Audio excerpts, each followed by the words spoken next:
You're watching the high school football game of the week. I'm Scott Singer along with Donald Rucker as here we are at Weinman Stadium. It is week number 8 of the 2006 season, and tonight Cartersville and Villarrica, the two biggest games of the year, coming up in the next 2 weeks. Now they'll be just 6 days apart as Cartersville squares off with Villarrica, the first of these two big games. The Wildcats coming in here right now with an opportunity to still win the region title. Cartersville trying to solidify at worst a 2 seed with a victory tonight. You're right, Scott. Everybody's talking about Cartersville and Carrollton and looking forward to that game.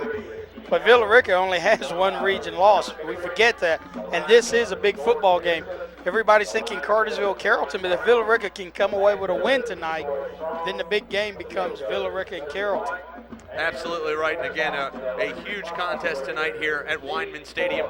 Cartersville coming in behind an overall record of 7-1, and the Hurricanes trying to look to jump into the top bracket here and get an opportunity to win the region, but it all starts tonight here against Villarrica. We said this last week, every game from here on out becomes a playoff game. Seeding is huge. Cartersville's not just trying to get to the playoffs.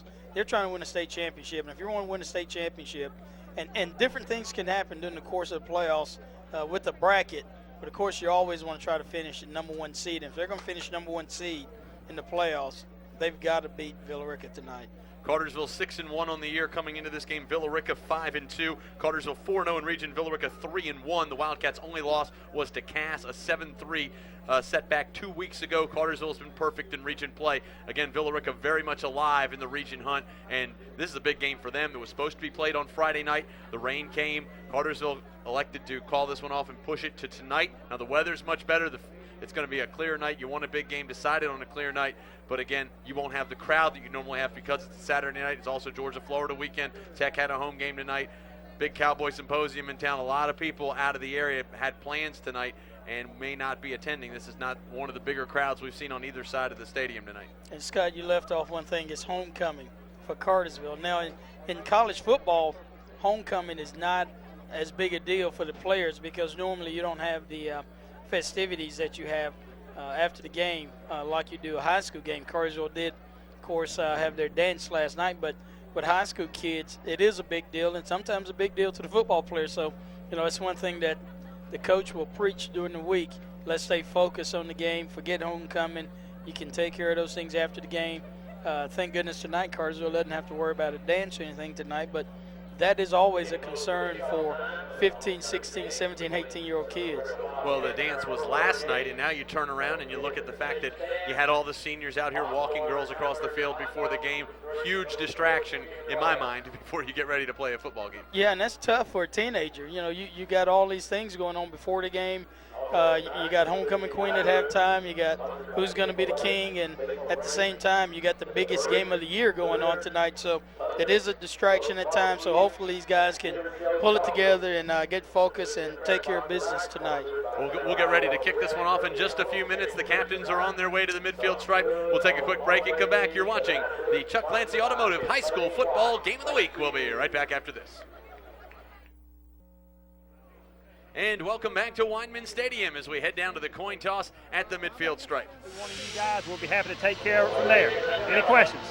All right, let's play some football. You're my speaking captain over here. I got tails there and heads there. I'm going to flip it in the air. Say it loud enough so he can hear you, okay? All right, you ready? He said tails. You hear him say it too? Tell him what it is. Tails. Tails.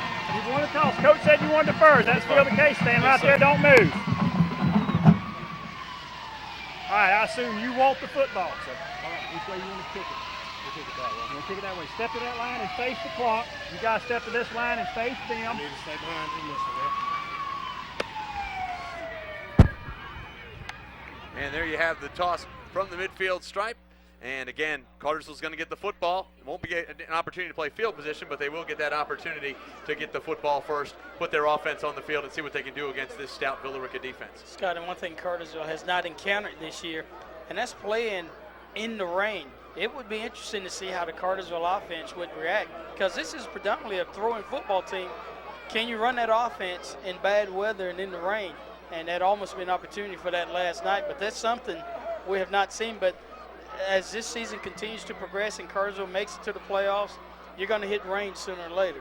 Well, the banner is up here at Weinman Stadium. The Hurricanes getting ready to take the sideline on the home side, and we are just about ready to get this one underway. A huge contest for both teams here at stake, a part of the Region 6 AAA Championship, and with it, home field advantage throughout at least the first 2 rounds of the playoffs, possibly more. This year, the quarterfinals will be determined by a coin toss. That's if their 2 number 1 seeds were to meet or 2 seeds were to meet, that's the way they would handle it. And both teams getting ready to take the field, and we're just about ready to get it underway. You're watching the Chuck Clancy Automotive High School Football Game of the Week. The Hurricanes will get the football to start things off here in this key 6 AAA contest. Yeah, a lot at stake tonight, and Scott, it's good to see Villa Rica back.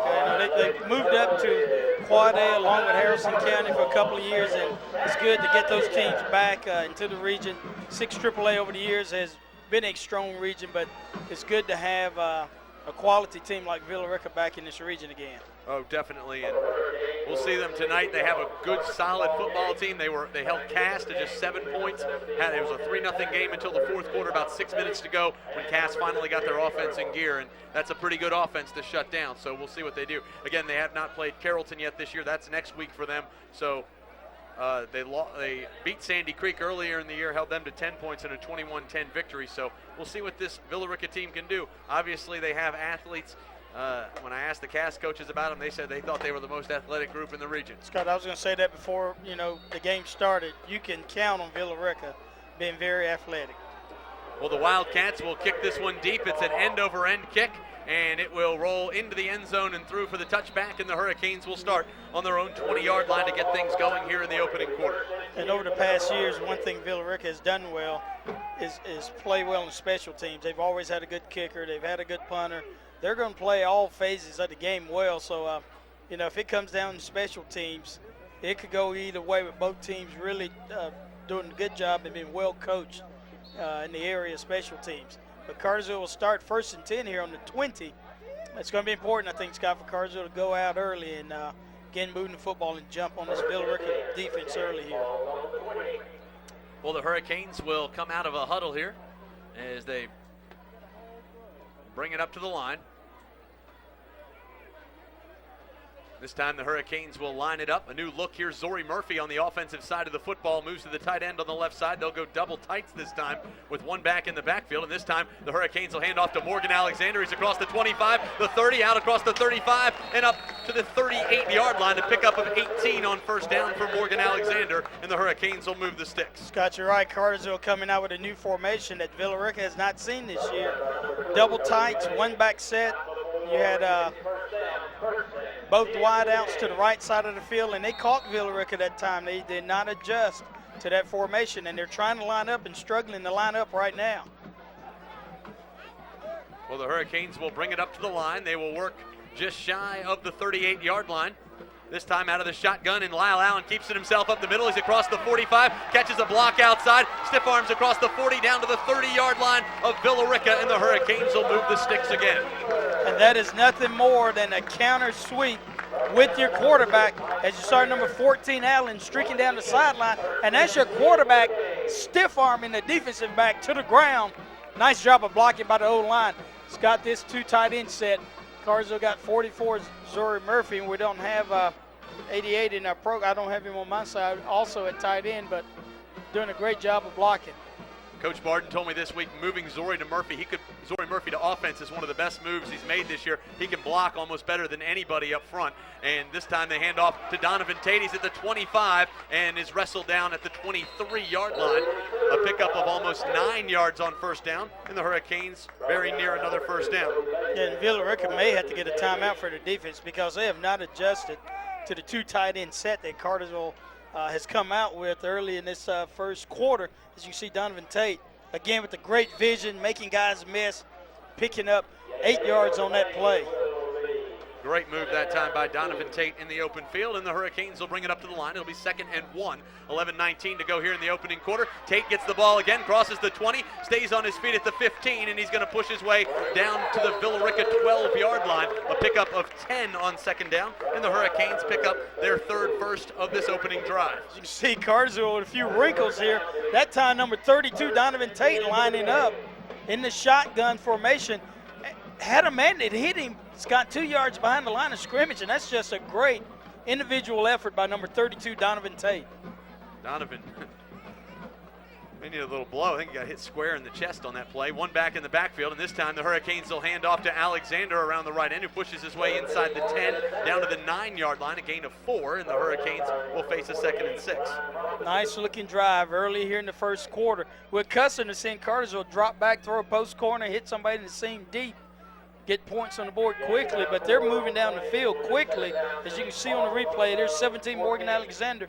Probably should have made that cut a little quicker to get north-south with the ball, but as it stands, picked up good yardage, picked up about 3 on that play. 2nd and 6 to call for the Hurricanes. They will come out of the shotgun. Alexander goes to the right side of Allen, and this time Lyle keeps it himself up the middle. He's at the 5, pushing his way toward the goal line, and he will go down at the 1, a pickup of 9, maybe 8 yards on 2nd down, and it'll be 1st and goal for the Canes at the 1-yard line. Scott, good job by the Cartersville football coaches. Give them a star in the back of the heads right now, because they've done a good job of coaching and coming out. They've got Villarrica off balance. There's Lyle Allen. Look how strong he is, running it to his own man right there. Might have scored. And Allen just pushes his way in from the 1 with no signal yet from the referees. Morgan Alexander's already called it. We'll see what the call is. And they're going to whistle him down right at the 1-inch line. It'll be 2nd and goal.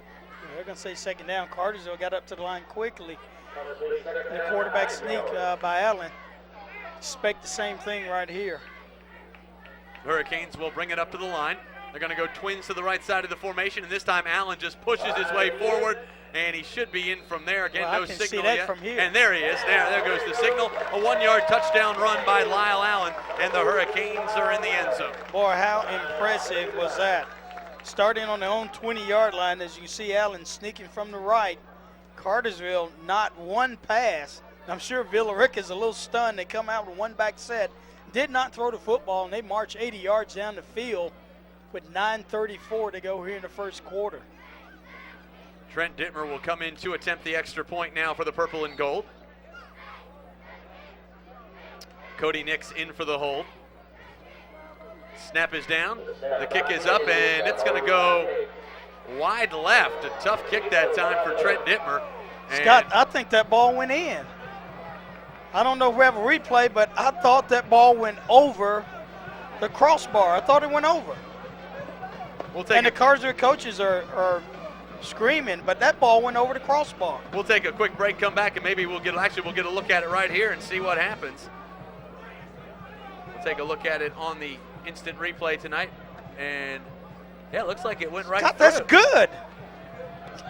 It looks like it went right through the upright. It went right through the upright. It was good. We'll take a quick break and come back. 9:34 to play here in the opening quarter. We'll be right back. You're watching the Chuck Clancy Automotive High School Football Game of the Week. And welcome back. We do have our instant replay brought to you tonight by North Metro Technical College, and we'll take a look at it right now. And it looks to us that the ball went through the uprights.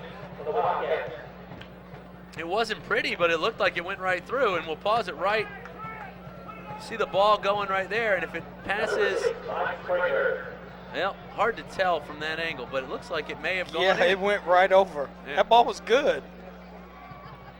So the referees may not have been on top of that one, but nonetheless, the Hurricanes lead it 6-0 on the Chuck Clancy Automotive High School Football Game of the Week, and they'll pin the Wildcats in the end zone, and that'll put them at the 20, and the Hurricanes, with the first score of the game, will now put their defense on the field. As you said, Scott, that extra point was not pretty. It was not one of the best for Trent Dittmer, but the ball clearly went over the upright. A nice job of kicking off into the end zone. Now Villarrica will start 1st and 10 at the Villarrica 20-yard line. Quintel Thomas, Antonio Key, Josh Sauls, Billy Kaler, and Jason Pollard up front For the Villarrica Wildcats, Clark Cleveland, the tight end, Abdul Haynes at one wide receiver, Josh McCoy at the other, Shane Brewer at a wing back, and here they go in motion, and this time they hand off right up the middle. This time the fullback, Marquise Henderson, rushes across the 25 out to about the 27-yard line. Gain of 7 on first down, and the Wildcats have an answer of their own. Yeah, and Henderson was off to the races. Number 32, Donovan Tate, making a nice open field tackle on Henderson. Tate coming up from his safety position, playing offense and defense here in this first quarter. So after a gain of, they're going to give him 6 on the carry for Henderson. This time they'll run again right up the middle, and they'll push forward to the 30-yard line. That time a gain of 4 for Villarrica. The ball carrier that time again is Henderson. And for Cartersville, 48, Luke Pye making the tackle, but Henderson kept his feet pumping, almost got a first down, but Pye held him about a yard short. Villarrica needing to get to the Villarrica 30-yard line for a first down. Jay Crowder brings them out of the huddle, and the Wildcats will bring it up to the line. They're just about half a yard short of the first down marker. Crowder under center. This time he's going to hand off to the fullback Henderson right up the middle, who's hit right at the line of scrimmage and brought down. It's going to depend on the spot. He might have gotten forward progress to the 30, and if he did, he'll have the first down, but very hard to tell at this point. The ref standing right on the 30-yard line, so they may have to bring in the sticks for this one. We'll see. Now, they've already indicated first down. He did cross the 30. I don't see how you could have spotted that quick, but they give him the first down. Be first and 10, Villarrica from the Villarrica 30-yard line. 8:17 in the first quarter with Cartersville up 6-0 over Villarrica. Well, Henderson with the carry. And this time they'll pitch it around the left end. The Hurricanes will meet him in the backfield, and they'll wrap him up and drop him at the 28-yard line. The ball carrier that time, number 14, Abdul Haynes. Villarrica trying to get it to the speed guy, Haynes, on the speed sweep. Number 1, Aki was the first one there to make contact. Did not bring him down. And then you got the linebacker, 11, John Jansen, along with number 13 for Cartersville, Cody Nix, all assisting to bring down Haynes. And he's going to lose about 3 yards on that play. 2nd and 13 the call, 7:31 to go here, opening quarter. Villarrica with the football. They're going to send it back in motion, and this time they roll out. Crowder throws for the flat, and it's incomplete. And Scott, he had a fullback, I think it was a fullback 33 on that play for Villarrica. Clark Cleveland was wide open running a corner route. The quarterback elected to throw it in the flats, but he had a man wide open downfield. I think there's a Crowder every year, either for Villarrica or Carrollton or Central Carrollton. You can count on seeing a Crowder, and they all run 4.4s somewhere on that lineup. Wing T set again as Crowder goes under center. He's going to send Haynes in motion, and this time he rolls out under play action, throws it over the top, has a receiver, and the ball is incomplete. That time just out of the fingertips of number 2, Tovey Bailey, and it'll bring up 4th down, and the Wildcats will be forced to punt. Tovey Bailey, the academic athlete of the week from Georgia Public Television this week on Prep Sports Plus. And you can see on the replay, Bailey's open, being chased by 7, Byron Hall. When you don't have a safety in the middle, you cannot let the wide out get to the inside. You can't lose your leverage to the inside.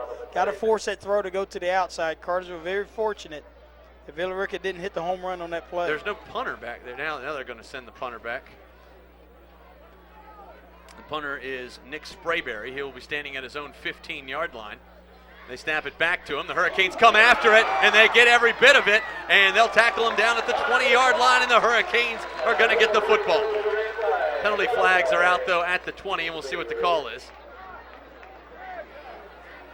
Not sure what that flag was on that play. As you can see on the replay, he kind of bobbled that ball a little. And Scott, who else but number 48, Luke Pye, skying to block that kick.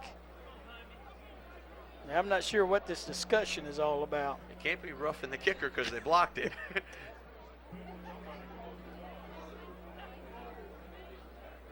3 guys were in there defensively for Cartersville.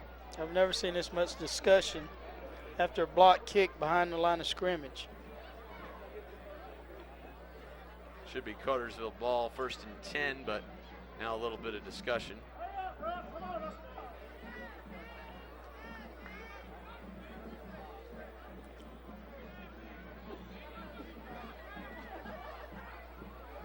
You see Coach Barton having a discussion.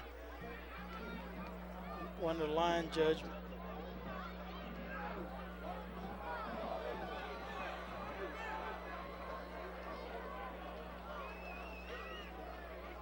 Coach Barton obviously not happy with the call. Face mask against Cartersville. Oh my gosh. You gotta be kidding me.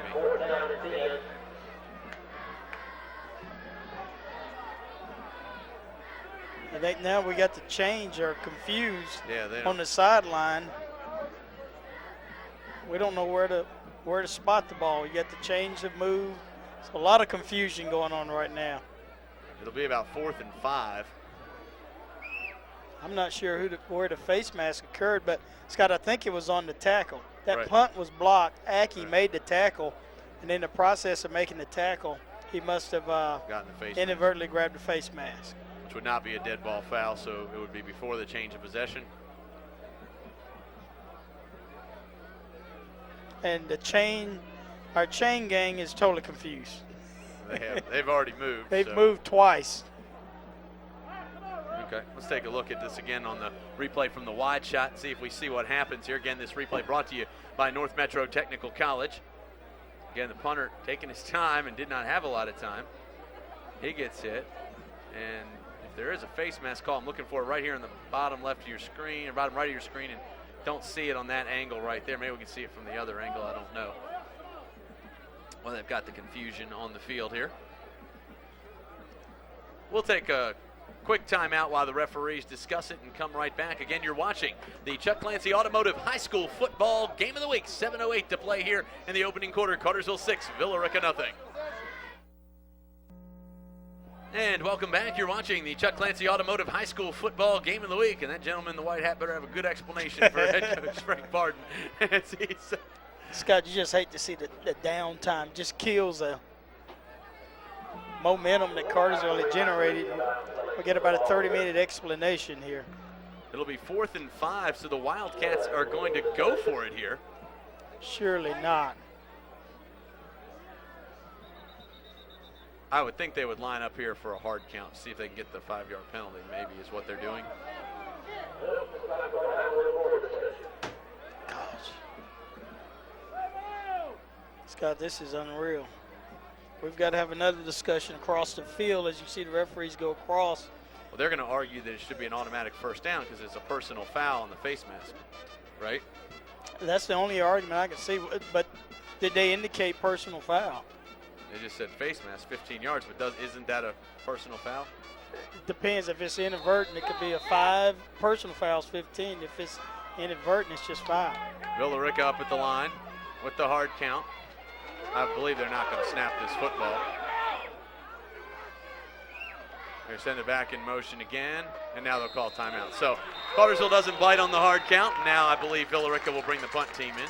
I've never seen anybody do that on their own 35-yard line. Yeah.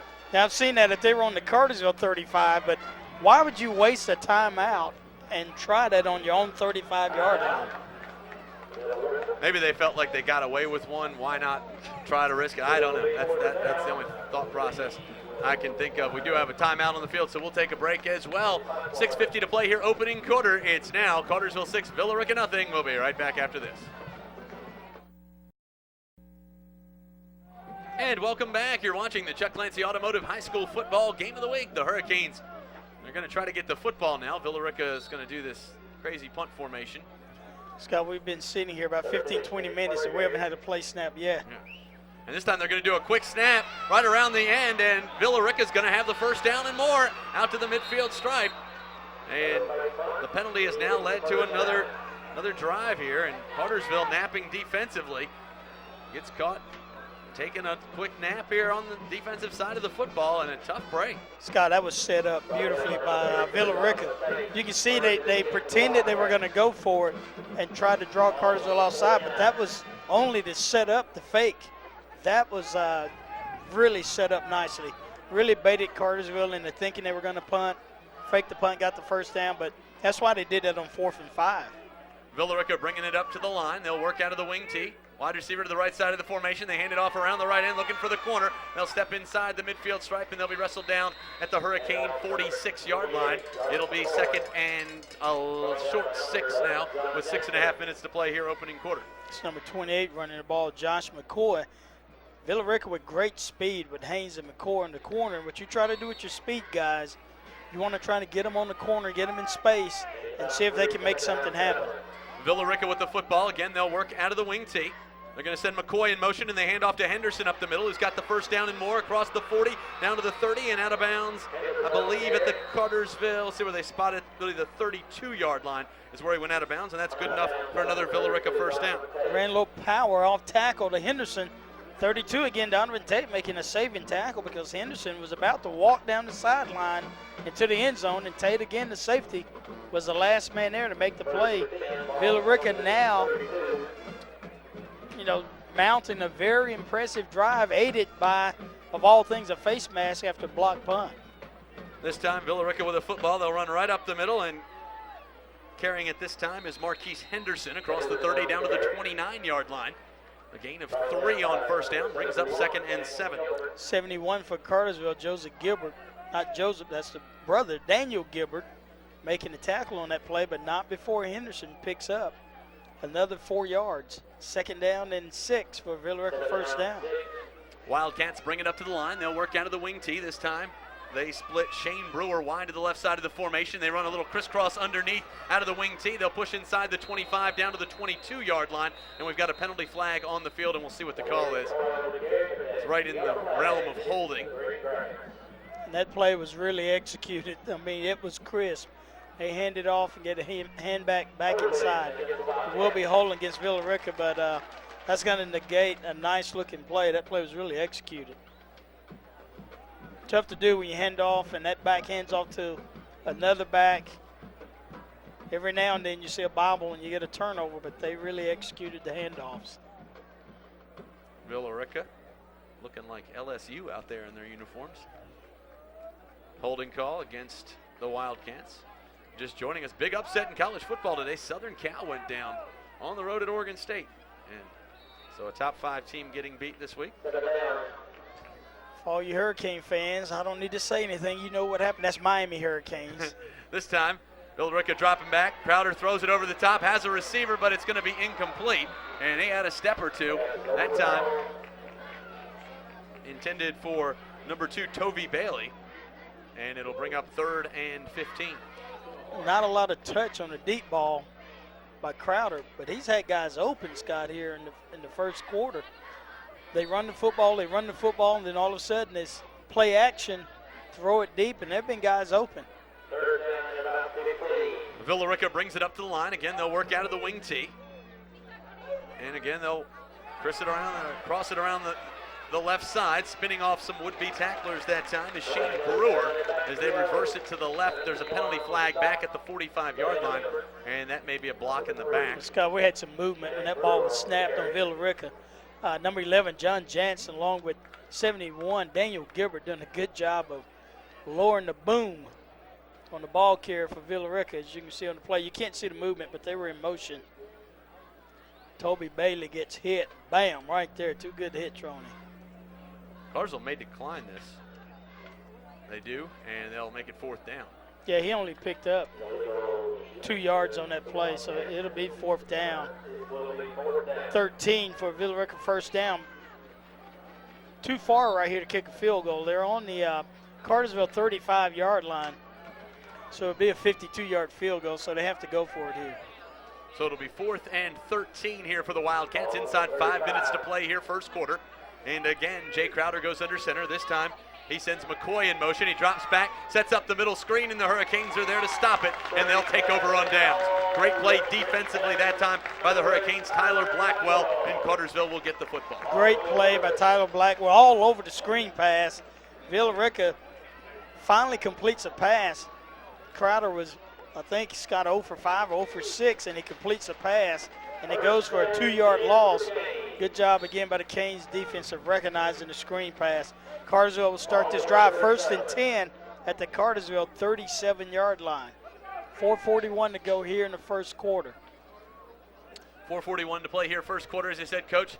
3 to the left side of the formation. They pitch it out to Alexander, who's looking for the corner. He steps inside. He's across the midfield stripe, trying to get to the corner, and gets out of bounds at the Villa Rica 41-yard line, and the Hurricanes will move the sticks. That's a nice job running the football. Number 17, Morgan Alexander, looking like his old self again. As you can see here, toss sweep going to the left. Alexander makes a cutback. One guy stops him. There's number 2 right there, Bailey, stops Morgan Alexander from going the distance. 43 yards on 3 carries already for Morgan Alexander, and the Hurricanes will bring it up to the line. They come out 4 wides for the first time tonight as Villarrica drops back in a dime package. Wildcats jump off sides. That'll be 5 more for the Hurricanes. Hard count that time by Lyle Allen, and the Hurricanes will pick up 5 free ones. It'll bring up first and 5 rather. Cartersville mixing up the formations against Villarrica. I still like that 2 tight end set that came out in raining football against Villarrica. I don't know if they've made an adjustment against it yet. And Zori Murphy along with whoever 88 is. Must have had a number change. We'll try to figure out who that is for Cartersville offensively. Out of the shotgun, 4 wides. Allen drops back to pass, looks over the middle, and now he's going to run it. Lyle Allen tucks the ball. He's got some room to run. He's across the 20 and down to the Villarrica 19-yard line. And the Hurricanes will pick up 23 yards on first down, and they'll move the sticks again. Number 14, Lyle Allen, is a defensive coordinator's nightmare. There he is. He doesn't make a bad decision, pulls the football down, decides to run with it. And as a defensive coordinator, you know, you don't mind so much if a quarterback can throw the football, but when you're as mobile as Lyle Allen, it's a nightmare for a defense. Lyle coming up to the line. Again, they're going to go 4 wide receivers. Now the Hurricanes audible. They're going to bring actually Troy Nelson in to the right side of the formation, and this time they throw to the flat, and the Hurricanes look like they caught the ball inside the 15, but it's going to go incomplete. That time intended for Doug Young. Yeah, I thought he might have got his hand under that ball, but we had an official right there, and Doug Young did not argue. So evidently it did take a skip on that play. As you can see on the replay, it did hit the ground. The nose did hit the ground. Good call there by the official. Again, 4 wide receivers. No tight end this time for the Canes. Out of the shotgun goes Allen. Drops back, throws across the middle of the field, intended for Tremble, and it goes incomplete. And it will bring up now 3rd and 10 from the 20-yard line. Yeah, and at the bottom of the screen, he had 25 wide open at the bottom of the screen. That's R.B. Clyburn. He was in the flats. Nobody really around R.B. Clyburn. Alexander and Clyburn split wide to the right side of the formation. Doug Young and Jeremy Tremble to the left, one back in the backfield. And this time, Hurricanes drop back to pass again. Allen going to take off running. On the move, throws it toward the end zone, and incomplete. That time intended for Tremble in the corner of the end zone, and the Hurricanes will have to bring on the kick team. It's kind of like the way Lyle Allen just bought time, just buying time, thought about running, just created some time, found a man. I don't know how he could see the deuce, but he found a man open right there. There's Trimble just a little in front of him, but he was wide open. Good job of Trimble with making an adjustment on that play to get open. This will be a 37-yard attempt for Trent Dittmer from the right hash mark. The snap is down. The kick is up. It's blocked. The Hurricanes will pick it up. Dittmer's going to run with it, and he'll be dropped back at the 26-yard line. And 2 bad kicks tonight for Trent Dittmer. Just didn't get him across the line. Either one. Not got very good height on either kick tonight. Very strange for him. Yeah. 3:52 to play here, opening quarter. Still a 6-0 lead for Cartersville. Of course, this is a wet field, and one thing you have to be concerned about, particularly for a soccer-style kicker, is that plant foot on this ground, and he has not been able to get any height on his field goal or his PAT, but the plant foot could be a concern.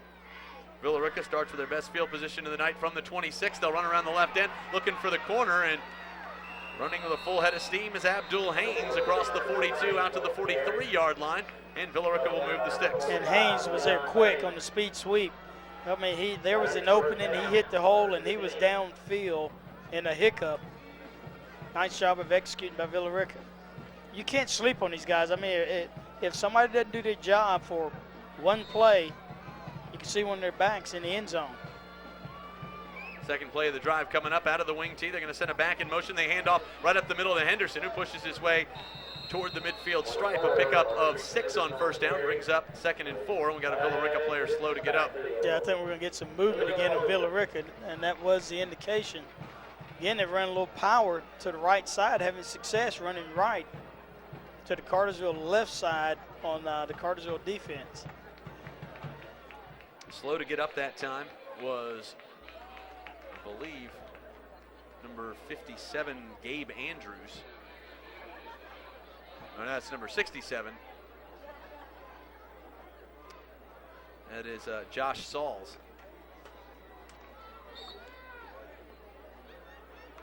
Sauls is the center and slow to get back to the football. It's one of the last guys on the line you want hurt. They go for that true Delaware style wing tee, and they run it right up the middle. Carrying the football that time was McCoy, and he'll get nowhere on first down. Brings up 2nd and long, 3:13 to play here opening quarter. The 2nd and 15. 1st and 15 is just a killer, particularly for a ball control offense like Villarrica. When you have to go 1st and 15, boy, that hurts. And what Cartersville has to be aware of is the play action again. Crowder has struggled throwing the ball deep, but all it takes is one. These guys on the corner have great speed. The wide outside for Villarrica. Wing tee set again for the Wildcats. Again, they'll send McCoy in motion. They'll roll out, throwing toward the flat, and it's caught that time. And a great stick defensively as Abdul Haynes comes up with the reception. A pickup of 7 yards will bring up 3rd and long now for the Wildcats. It's going to be 3rd down and 8 for first down. Best looking pass of the night for Crowder, but number 32, Donovan Tate for Cartersville, blew Haynes up on the play. Nice tackle. 3rd down and 8. Defense needing a hole with 2:17 to go in the first quarter, and Cartersville 6, Villarrica 0. 2:12 to play here in the opening quarter. Wildcats with the football out of the wing tee. Again, they're going to send McCoy in motion. They drop back under play action, throw it over the top. Ball is in the air, and it's picked off by Donovan Tate at the 30-yard line, and the purple and gold will take over. Ooh, I like Donovan Tate at safety. I like him at running back. I like him at wide out. I like him at cornerback. This is a great athletic play. Watch him go up. Great play. That's a nice interception. Now, that's called making a play on defense. Donovan Tate stopping a Villarrica drive. Cartersville will start this drive now on the Cartersville 30-yard line, thanks to the effort of 32 Donovan Tate. 2 minutes to play here in the opening quarter. Lyle Allen will come from the sidelines with the play as we take a look at it again, this time from the wide angle, and you just see the throw over the top that time and a huge play. 2 receivers in the area, and the Hurricanes come up with the football. This time they'll pitch it out to Alexander, who's looking for the corner. He's going to break outside, gets across the 35, and is going to be wrestled down at the 40-yard line. A pickup of 10 on first down, and the Hurricanes will be very near a first down. Again, another great individual effort by Cartersville running back. Morgan Alexander was hit at the line of scrimmage, ran through a tackle, picked up 10 yards on his own, picking up the Cartersville first down. But nice hard running by 17 Morgan Alexander. Hurricanes have been able to put together some drives. They've come away with only 6 points. This is the 3rd time they've touched the football. Out of the shotgun goes Lyle Allen. 4 wide receivers, and this time he's going to drop back to pass. Throws to the flat, has a receiver in Clyburn up at the 46. It'll be a pickup of 5, and the Hurricanes get a little yardage there. Great catch by 25 R.B. Clyburn on that play. Thrown low to the outside, but nice pickup by Clyburn. He'll pick up about 6 on that play. Be 2nd down and 4 for Cartersville first down. Scott, I'm calling for the 2 tight end set again. Mainly because Villarrica has never adjusted to that formation. Hurricanes bring it up to the line. Again this time, they'll move one back to the left side of the formation, and they'll hand off to him, and Troy Nelson hit right at the line of scrimmage. Might have lost a couple on the play, and it'll bring up 3rd and about 7 now for the Canes. Yeah, they've seen film, and they know what number 10 does when he comes into the football game. Villarrica looking for Troy Nelson on the little handoff sweep underneath, and that goes nowhere. In fact, he lost 2 yards on the play. Be 3rd down and 6 for first down. Hurricanes with a football inside a minute to play here, first quarter. And now we're going to get the Canes with a procedure call. You got your right tackle and your right guard both moving on that play.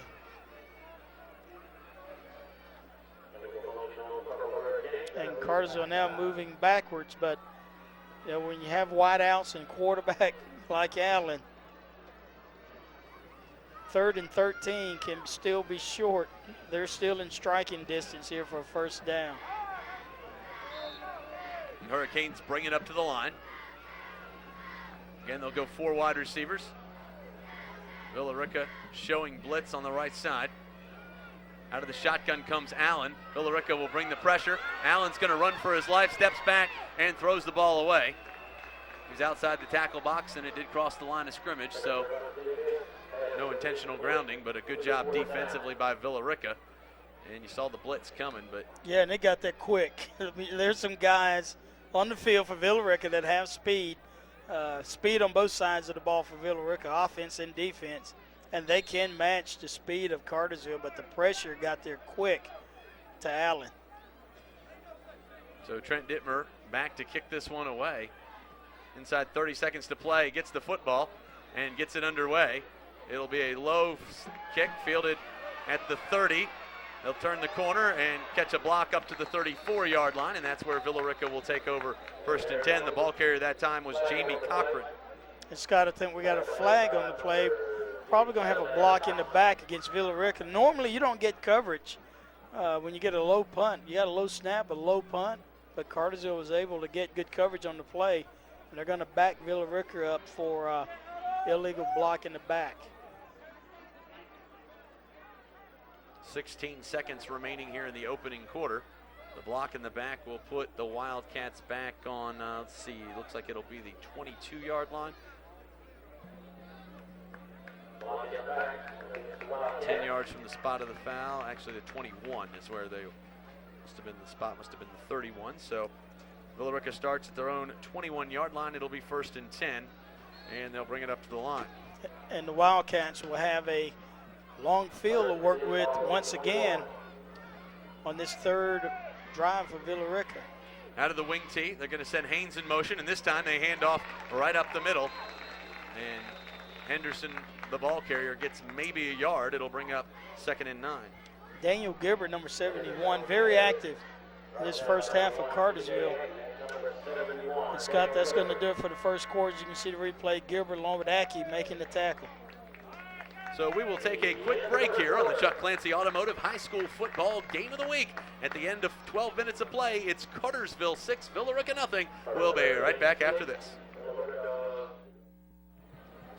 And welcome back. You're watching the Chuck Clancy Automotive High School Football Game of the Week. 2nd quarter, Villarrica down 6-0, but the Wildcats have the football. It'll be 2nd and 9, and they'll bring it up to the line. Jay Crowder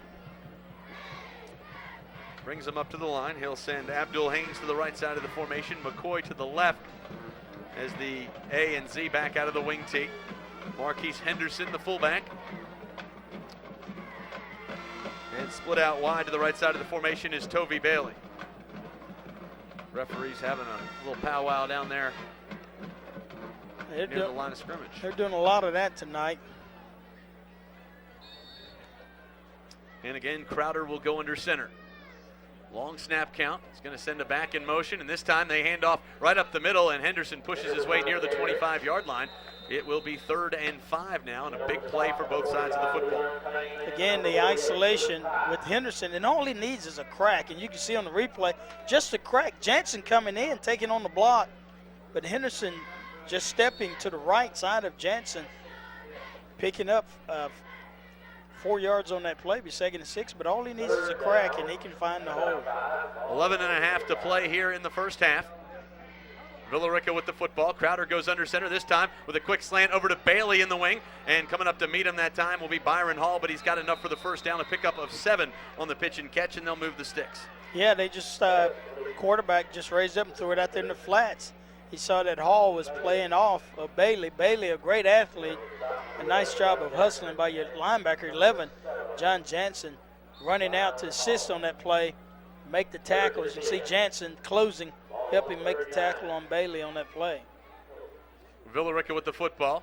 This time they're going to send McCoy in motion, and they give it to him around the right end, and he'll be stopped after a gain of 2. It'll bring up 2nd and 8 with 11 minutes to play here in the first half.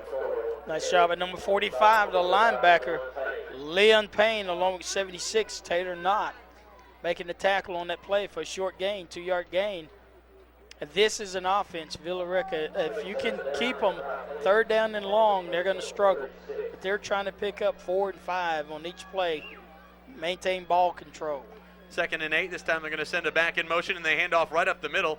Henderson, the ball carrier. He'll get maybe a yard. It'll bring up 3rd and long again for Villarrica. And against an offense like Cartersville, this is the best defense. You just line up and you just continue to run the ball, and keep the defense on the field, and don't allow Allen and those wideouts and running backs, those skilled people at Cartersville, to get on the field. Villarrica breaks the huddle. They'll bring it up to the line. It'll be 3rd and 6 now for Villarrica.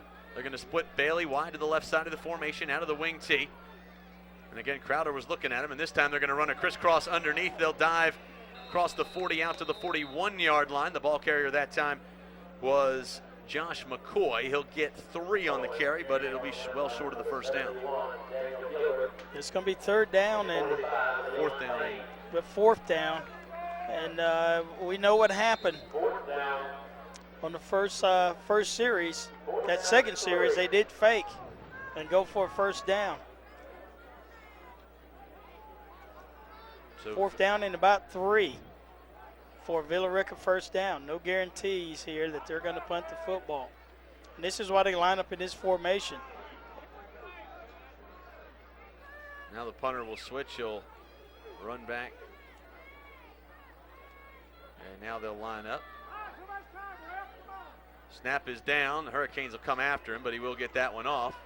And Donovan Tate will catch it on the run. He's going to step upfield. He's across the 40, the 45 at the midfield stripe, and he's right out of bounds.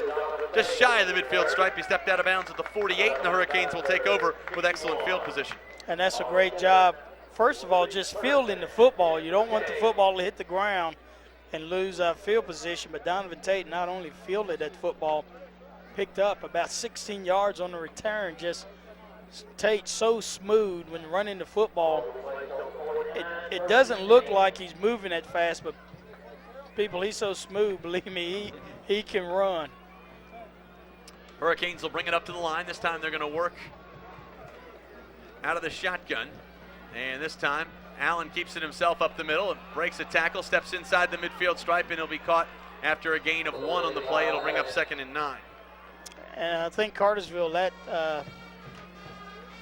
back in the 2 tight end formation again. You can see 44 Zori Murphy. We still haven't found out who 88 is at the other tight end position, but they're back into 2 tights again. This is what they had success with in that first series in the first quarter. Villarrica kind of overloading the left side of that line, and this time they'll give it to Alexander around the right end, who steps inside, and late hit flag is going to come out. Looks like he got popped out of bounds. That'll be 15 against Villarrica. And, you know, when you play against a team like Cartersville, you don't want to get cheap penalties like that, because this offense does not need any help, and Villarrica is going to help Cartersville on this play. They're going to pick up 15 additional yards. And that is a huge play for Cartersville. It'll give them 15, and that'll be an automatic 1st down. We've got to find out who 88 is. He's getting a lot of playing time tonight.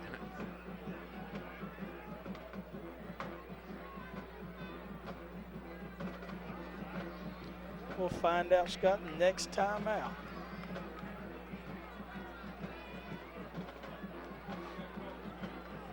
So far, a good day.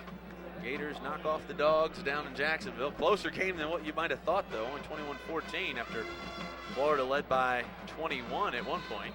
Great day for me. All Tech has to do is beat Duke in North Carolina, and we're going to clinch the Coastal Division of the ACC. Unbelievable.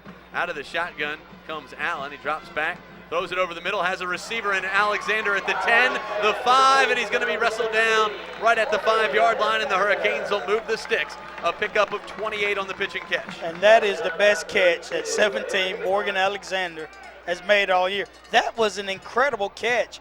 As you can see, Allen delivering the football, it was behind Alexander. Watch him make the adjustment. Folks, that's not an easy catch. That's a great catch by 17 Morgan Alexander. So the Hurricanes are knocking on the door. 8:11 to play here in the first half. And Lyle Allen will call the play at the line. This time he's going to go with twins to the left side of the formation. That's Doug Young and Jeremy Tremble. And he drops back and hands off right up the middle. And Alexander bolts into the end zone for 6. A 7-yard touchdown run They spotted it back at the 7, and the Hurricanes are on the scoreboard. Morgan Alexander with the sweet run, going towards his left. Watch the cut. He's moving to the left, sees a honey hole right there, cuts back to the right. Oh, that's sweet. 17, Morgan Alexander cruises into the end zone. That's a great run. So a 7-yard touchdown run, and the Hurricanes now lead it 12-0 on the Chuck Clancy Automotive High School Football Game of the Week. They'll line up for the extra point. The snap is down. The kick is up and on the way. And it's good. The Canes now lead it 13-0. We'll take a quick break and come back. You're watching the Chuck Clancy Automotive High School Football Game of the Week.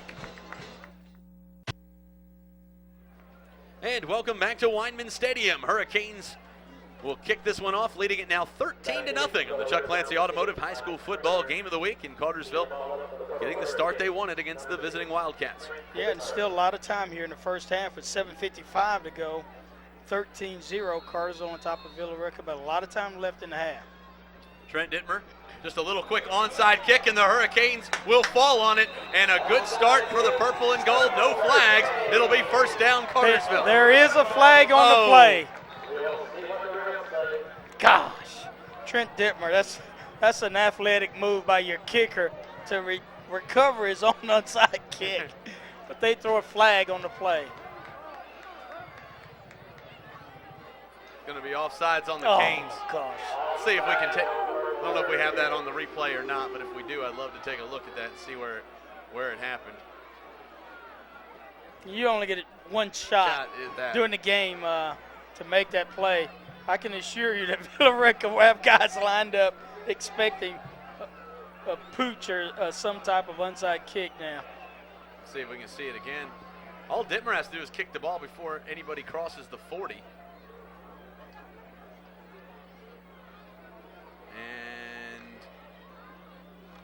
And, am I just about a step? We got a guy at the bottom of the screen here. I think we're at number 4, Kylie Carter. It's probably about a yard and a half offside. And really, in that case, he didn't need to be. That's 2 huge penalties against the Canes tonight that have given Villarrica drives, or possessions, I should say. This time, a deep floating kick will be fielded at the 9. Here comes Villarrica back the other way, and they'll get across the 25, and that's where they'll be met by a plethora of purple jerseys. Yeah, they just eat him up at the 25. Late penalty flag came in. We'll see what the call is. Looked a little, I saw a late hit by a Villarrica player, but that may have been a retaliation hit, because Villarrica seems to be clapping, so it's going to be face mask against the Canes. So, Scott, you hate to see that when you got 5 guys that have him hemmed up. He's not going anywhere, and you get a face mask because they did a good job of covering his kick after the football was backed up 5 yards. The kick team does an excellent job of covering. There's 1, 2, 3 guys, 5 guys in on the tackle, and you get a face mask, and really didn't need it. Just a tough break for the Cartersville kick team. Villarrica will work from their own 41. They're going to send McCoy in motion. They pitch it off to Henderson, who's looking for the corner. He'll step upside and get across the 50 down to the Cartersville 49-yard line. And that'll be very near a first down. Might have gotten 10 on the carry. You cannot rest if you're the Cartersville defense. These backs are so fast and they run so hard. They're in the second and third level before you can blink your eye. So you can't rest. 7:29 to go in the half, and you don't want Villarrica to score here late in the half and then kick off to them to start second half. Out of the wing tee, they're going to send it back in motion, and this time they hand it to him around the left end. Getting maybe a yard on the play that time was Abdul Haynes. I'll tell you, number 8 for Cartersville, Tyler Blackwell, is getting better and better each week. Only a sophomore, but there he's getting better each week. That's a good tackle. Nice lick on Haynes by number 8, the snake, Tyler Blackwell. Good-looking athlete for a sophomore for Cartersville High School. The Hurricanes will get back defensively. 2nd and 9, the call out of the wing tee. They're going to send McCoy in motion, and again they give it to Henderson, who's trying to get to the corner. He's there, and should have been a block in the back, not called, up at the 36-yard line, but he'll get across the 35 down to the 31, and Villarrica will move the chains. A pickup of 19 yards on the carry. Scott, I said you can't relax against this offense. They've got great skill people, even though the officials didn't miss a block in the back down towards the bottom of the screen. Don't know if we can pick it up here. There it is. Right there, I mean, right there on Donovan Tate. He didn't fall, folks. He's an athlete. He didn't trip over his own feet. Got hit in the back, and they miss it. Ball at the 31-yard line. It'll be 1st and 10. Villarrica with the football. They bring it up the line out of the wing tee. This time they throw that little quick hitch, and the ball is tipped. Great play again, and who else but Tyler Blackwell in on the defensive side. Tyler Blackwell lined up on the line of scrimmage, playing the run. Saw the quarterback raise up to throw in the flats, got his hands up, and almost intercepted that football. Look at Tate Blackwell get his hands up. Boy, that's an athletic move. Nice vertical by Blackwell on that play. Get his hands up and knock that pass down. So Villarrica will bring it up to the line. It'll be 2nd and 10 the call. The Wildcats again will come out of the wing tee. They'll bring the wide receiver to the left side of the formation. Crowder goes under center. This time he sends Haynes in motion. They pitch it to Henderson around the left end, and he gets hit and dropped right at the line of scrimmage. Might have pushed his way forward for a yard. It'll bring up 3rd and 9 from the Cartersville 30. Good job, first of all, by number 7, the right cornerback, Byron Hall, to not let that play get outside. He kept his leverage, and then 48 got off his block. That was Luke Pye. Got off the block and made the tackle for about a 2-yard gain. This is where the Villarrica offense gets in trouble. 3rd down and long. Be careful with the play action right here. Villarrica with the football. Again, they're going to bring the wing tee set up to the line of scrimmage.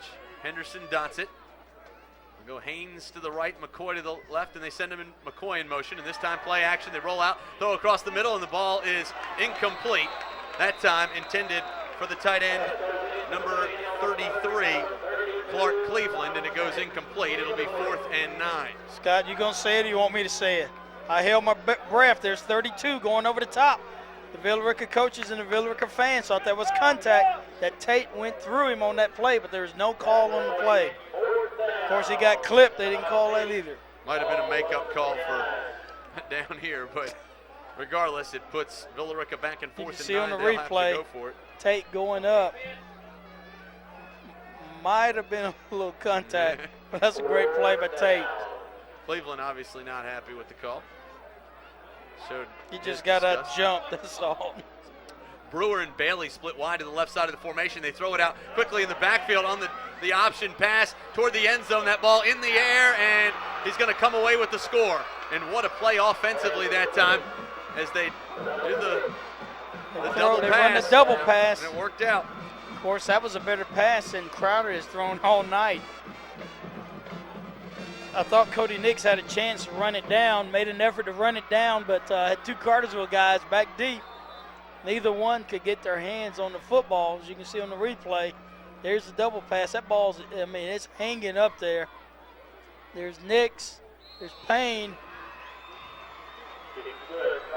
And the extra point is good. Cartersville leads it 13-7 with 5:41 to play here in the first half. It's Toby Bailey on the option, and he throws it deep, and Cartersville just a little breakdown in the secondary. Lets that one get in there for 7.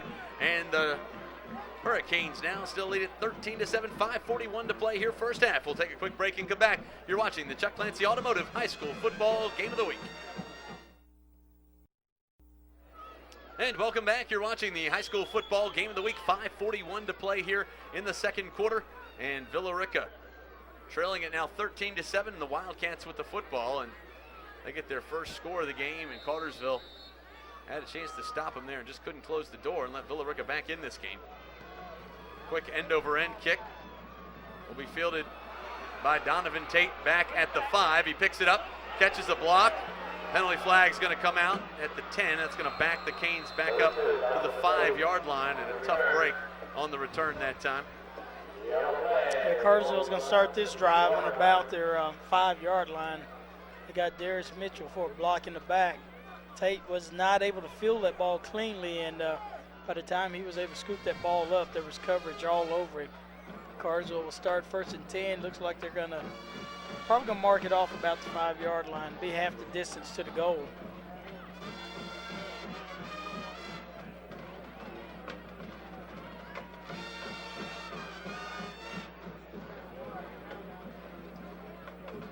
It's going to be 5:32 to go here in the half.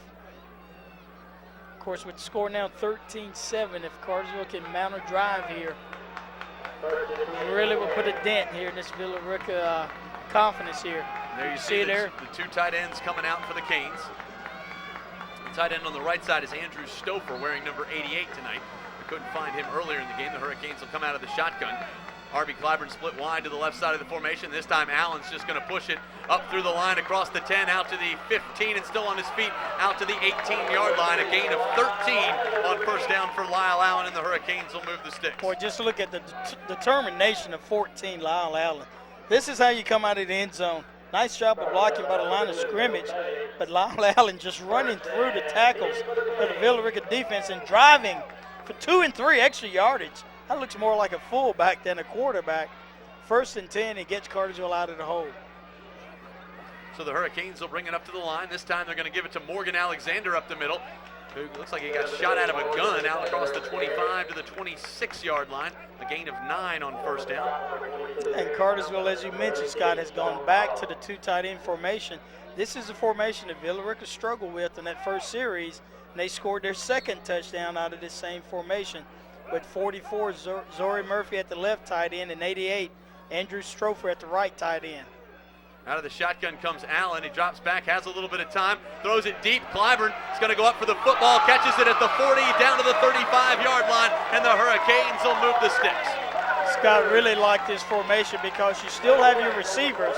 You can still throw the football. You got your double flanker formation, or you can put both wideouts on the same side of the field, but Cartersville may have found something here, and this might be their best overall formation here. Hurricanes will bring it up to the line. Again, they'll go double tight ends. They'll go twins to the right side of the formation. That's Tremble and Clyburn. One back in the backfield is Morgan Alexander, and now Lyle will change the play at the line. Well, we got another conference here. Head referee coming to the sideline to talk with Coach Barton. Not sure what this was about, but this guy likes to have conferences. Out of the shotgun goes Allen again. One back in the backfield is Alexander. They give it to him around the right end. He's looking for the corner, steps inside, breaks some would-be tacklers, and now he's going to be wrestled down at the 35. And the penalty flag come out late. Yeah, I've got 2 flags. See what the call is.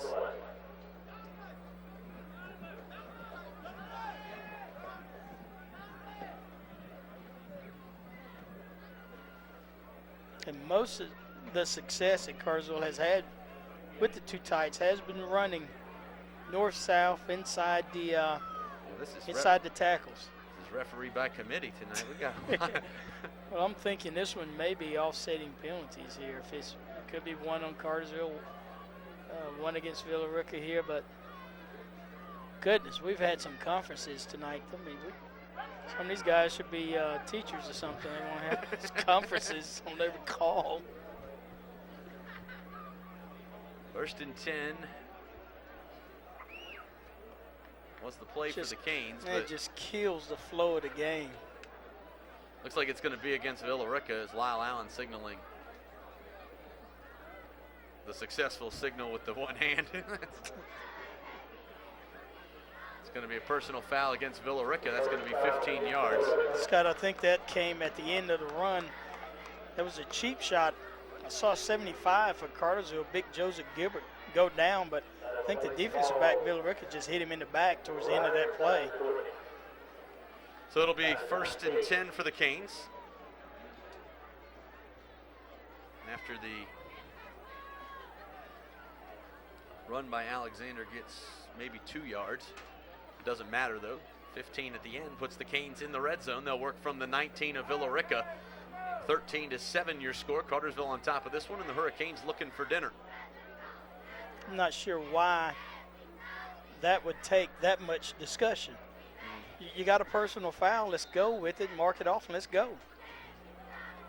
I agree with you. 4 wide receivers. Out of the shotgun comes Allen. No tight ends this time. Going to send Doug Young in motion, and this time the Hurricanes drop back. They set up the screen to Donovan Tate, who gets across the 20 down to the 18-yard line, and the Hurricanes will pick up a yard and a half or 2. Yeah, and we're going to get a roughing the passer call on number 22 for Villa Rica, Eric Thompson, hitting the quarterback Allen late on this play. Well, they called him for a face mask is what it was.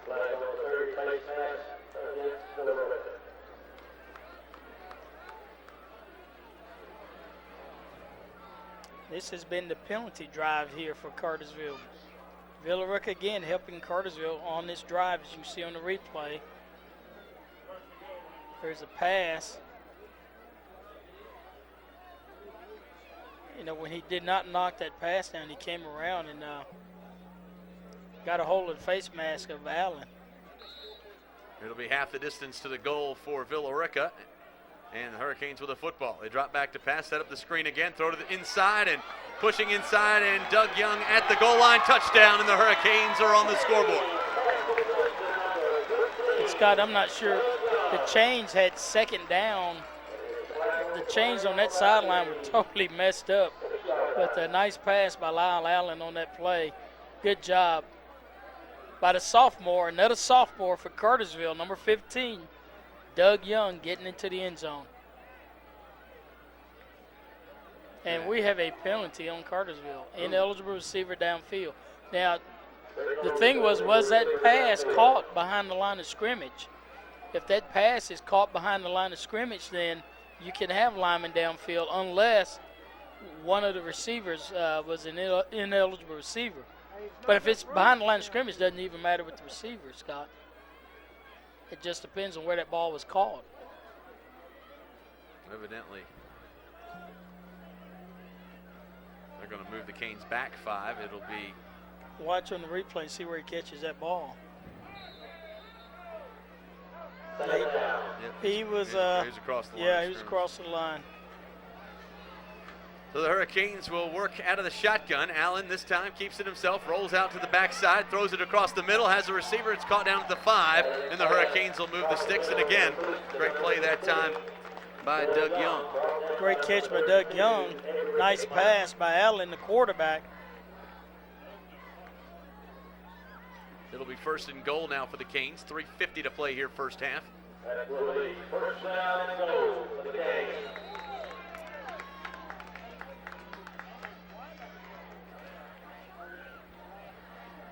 Cartersville starting this drive on the Cartersville 5-yard line. They're now on the Villarrica 5-yard line.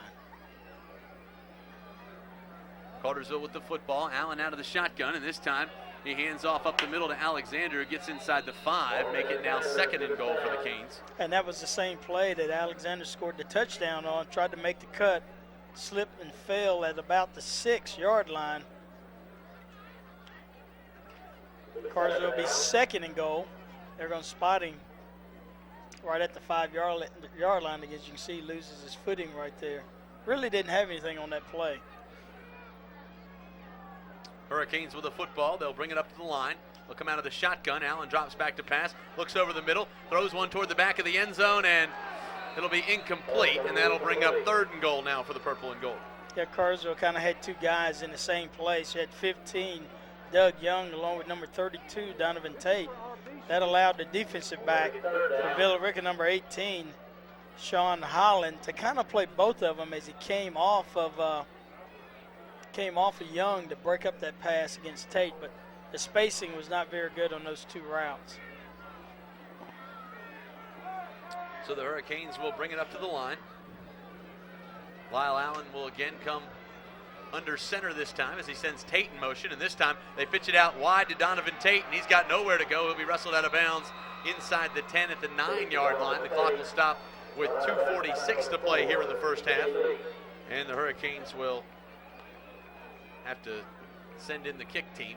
Yeah, they tried to catch Villarrica napping. That's a play that you'll see some of the colleges run, where you fake like you're going to run the option to one side and you just pitch a naked pitch out the back door, but you had a cornerback and outside linebacker that stayed at home and played it well for Villarrica. So Dittmer will come on to attempt the field goal. The snap is down, the kick is up, and it's good. He splits the uprights from 25 yards away, and the Hurricanes now lead at 16-7 with 2:42 to play here in the second quarter. We'll take a quick break and come back. You're watching the Chuck Clancy Automotive High School Football Game of the Week.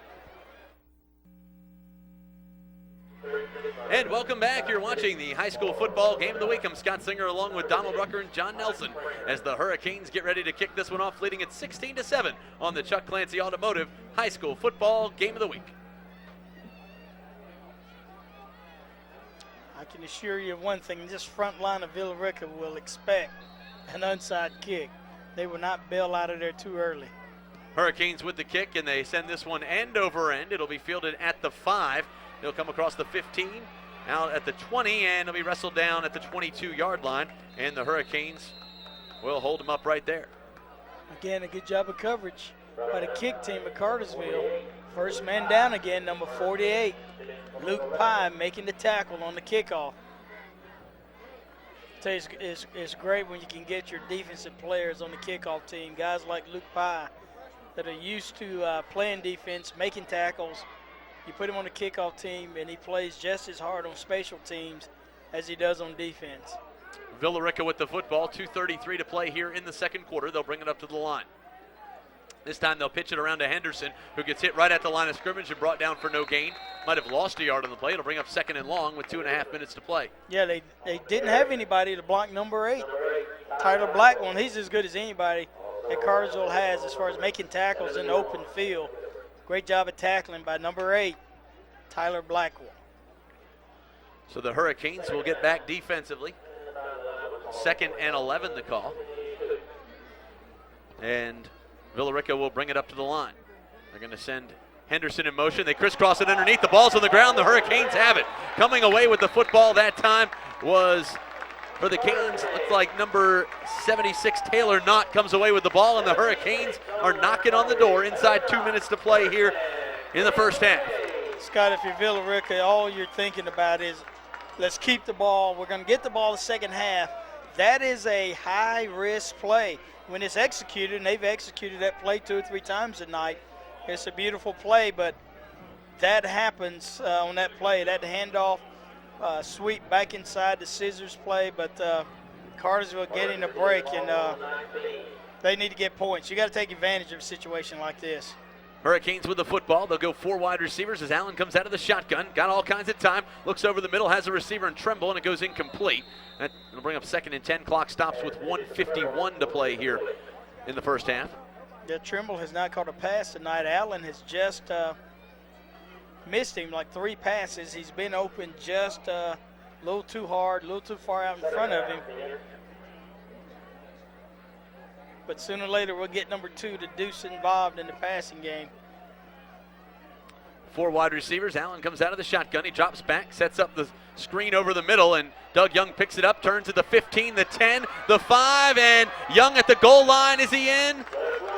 And they're going to whistle him down at the 1, and the Hurricanes are knocking on the door with 1:38 to play here in the first half. That play was wide open when 14 Allen threw it out there, and then Young bobbled the ball. Didn't look as if he was going to get a lot of yardage, but made a great move to the inside and back to the outside. Cartersville lines up quickly, and they're going to quarterback sneak, and Allen's going to be in for the touchdown. And Scott, just like that, Cartersville has scored they're going to score about 10 points in the span of about 20, 30 seconds. Cartersville 22, and Dittmer now coming on for the PAT, 22-7 with 1 minute 30 seconds left here in the half. As you see on the replay, there's 14, and I like that. They get there right there on the goal line, line up quickly before Villarrica can make any type of adjustment, quarterback sneak and get it in. So Trent Dittmer will come in to attempt the extra point. The snap is down, the kick is up and on the way, and it's good. The Canes now lead it 23-7. We'll take a quick break and come back. You're watching the Chuck Clancy Automotive High School Football Game of the Week. And welcome back. You're watching the high school football game of the week. 1.5 minutes to play here first half. Cartersville gets a quick 7 on the board after the fumble by Villarica. And now the Hurricanes have an opportunity to kick this one away and play a little defense.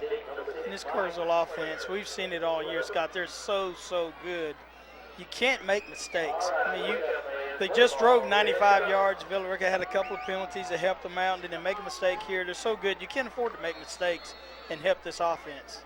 Trent Dittmer gets ready to kick this one away. He sends this one end over end, and now we got a whistle.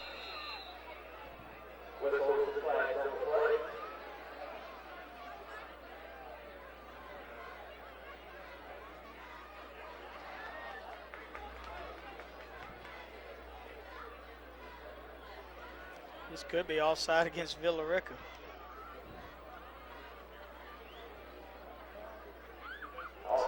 Scott, they're lined up at the 50, and you cannot cross the 50 until the ball is kicked. Villa Rica had a guy that crossed and was going to make his block before Trent Dittmer kicked the football, but that front line cannot cross that line until the ball's kicked. I would try your little onside thing right now. Well, there's a hole if you look at that front line to the kick it right. Right between 34 right and to 62. There is a huge hole right there. That's dangerous. Trent Dittmer will bring him up to the line. I know his eyes about to light up. He's looking at that hole again.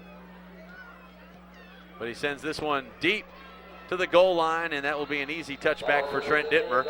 And that's where Villa Rica will start with 1:29 to play here in the first half. And you wonder if Villa Rica will try to run out the clock. Yeah, you would think so. And you won't see another scissors play, I can guarantee you that. Villa Rica does have 2 timeouts left. And Scott, you know, if you're the head coach, you'd think, you know, we're getting the ball in the second half. We're down. We need to get points. But we can't afford to make another mistake because if the offense gets the ball back again, Cartersville could score again. Here they come under center. They'll pitch it off around to McCoy around the left end, who gets dropped at the 20-yard line. 1:22 to play here first half. It'll bring up 2nd and 10. Yeah, and that's a good job by your linebacker right there. Number 11 running from inside out. John Jansen making the tackle along again with number 48, Luke Pye. But that's a good tackle by John Jansen. Nice job of running inside out and limiting Villa Rica to not really, he might have picked up a foot on that play. Villa Rica out of the wing tee, 58 seconds to play here first half. They're going to send it back in motion, and Haynes is hitting the backfield and dropped for a loss on the play back to the 16-yard line. He'll lose 5 on the carry. If I was Cartersville, I would burn a timeout, make them run a couple plays. I agree, Scott. I would take a timeout. Number 1, T.J. Ackey, he just ate him up all over that play for a loss, and looks like Cartersville's going to be content with going in up 23-7 at the half. I would make them punt to you and see if you can get a play well, or two. Once I stopped him on 2nd down, yeah, I think I've got 2 timeouts. I might burn one, particularly when you have an offense like Cartersville. Villa Rica with the football. It'll be 3rd and 14.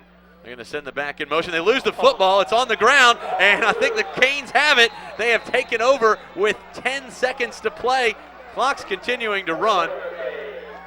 They're going to have to bring some time back on the clock. Yeah, I don't know why the clock kept running. We had kind of a late signal by the official there. This is where if you take the timeout with a minute to go, you got some time to work with here. Right. You can do something. Boy, I tell you, this is an absolute nightmare for Villa Rica. 2 turnovers in the last 2 minutes of the half. Not sure who got on that fumble. It was either 71 Daniel Gilbert or it might have been 76 Taylor Knott. Couldn't tell who got on it. Unbelievable. We'll take a quick timeout with 8.4 seconds remaining in the first half. 23-7 your score. You're watching the Chuck Clancy Automotive High School Football Game of the Week. We'll be right back after this. And welcome back. You're watching the High School Football Game of the Week, brought to you by Chuck Clancy Automotive. Cartersville now with the football, knocking on the door, but not a lot of time. The clock not their friend here. A couple seconds ran off after the change of possession. Yeah, Scott, and Cartersville has their version of Calvin Johnson, number 25, R.B. Clyburn. You got to be aware of Clyburn, 6'6" wide out. If the Hurricanes can't get it in, you'd probably set up for the field goal, but you want to take a shot at the end zone first. Up by 16, it's already a 2-possession lead. Yeah, and then Lyle Allen, I think they're asking for time on the clock. The coaches for Cartersville were, but the officials didn't give a signal. Out of the shotgun comes Allen. He rolls out, looks downfield, steps up, throws it toward the Jeremy Trimble, and it'll be incomplete. And the clock will stop with 3.1 seconds to play here in the first half. And yeah, now you got to kick it now. Really think though, Scott, a better play might have been. You don't have a lot of time. You don't want your quarterback to scramble. You only got 8 seconds. all you can do is just really line up Clyburn and throw it up deep and try to get the touchdown. Lyle did a good job of just getting rid of that football.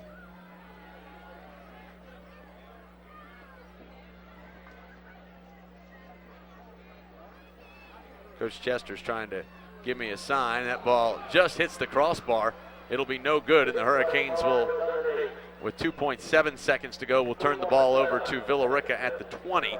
And I believe the Wildcats will just take a knee right there. Yeah, and The Cartersville comes away with nothing off that, and that's they'll allow Villarrica to dodge a bullet right there. See, Coach Barton very conservative toward the end of the half. I think he always thinks back to that Pepperell game in '98 when he tried to get something going and threw an interception. Yeah, I know I do. And turned the ball over, and that became the game. And I think he always has that in the back of his head. But here, I think with the way your defense has been playing, you've got them backed up so deep. Make them kick the ball. See what's going to happen, because you got the opportunity to put a team back on the defensive there and get your offense, and then look what happened with the turnover. Villa Rica throws it down the middle of the field, and the ball intercepted, but it won't incomplete, and it won't make a difference as we head to the locker room. And Cartersville leading it 23-7 at the break, and now we will head down to the sidelines with our own John Nelson. What do you have for us? Here with the coach. I guess the best way to say it is that it had a lot of ups and downs in that first half for you, both positive and negative. Well, I mean, I didn't see it was some positive, but a whole lot of negative. I mean, we, block a punt and get a face mask, and we, let them fake a punt. We had opportunities down here to score. We hadn't scored. We're not executing that well, and you got to play better than this. You can't play like this against next week. You get your tail beat. So then, what do you tell them at the half? I don't know if you want to know. Thanks, Coach.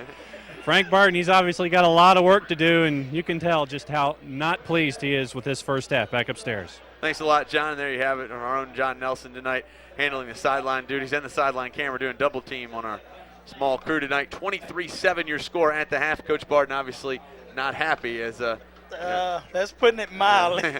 Team up by 16, but he is not happy with the way they have played. We will take a quick break and come back with our halftime show, brought to you by United Community Bank. Tonight we will have the Cartersville Band and the homecoming festivities here at Cartersville High School, and we'll be right back after this.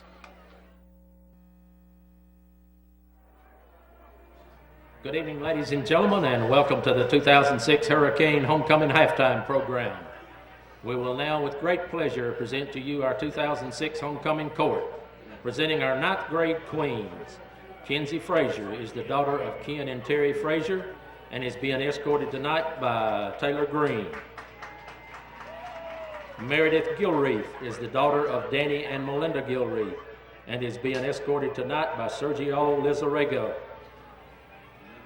Sade Jones is the daughter of Nita Carson and is being escorted tonight by Nick Tyler.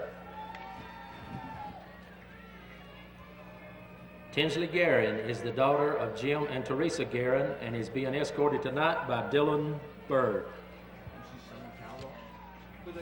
Shannon Lewis is the daughter of Tom and Patty Lewis and is being escorted tonight by Jacob Knight. Devon Montgomery is the daughter of Deborah and David Montgomery and is being escorted tonight by Brent Primus.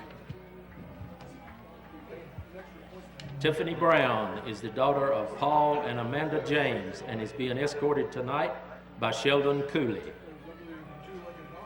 Jacqueline Forte is the daughter of George and Terry Forte and is being escorted tonight by Parker Rutledge. Davina Montgomery is the daughter of Deborah and David Montgomery and is being escorted tonight by Eric Shoemake. Congratulations and best wishes to all these fine young people. Let's give them a round of applause.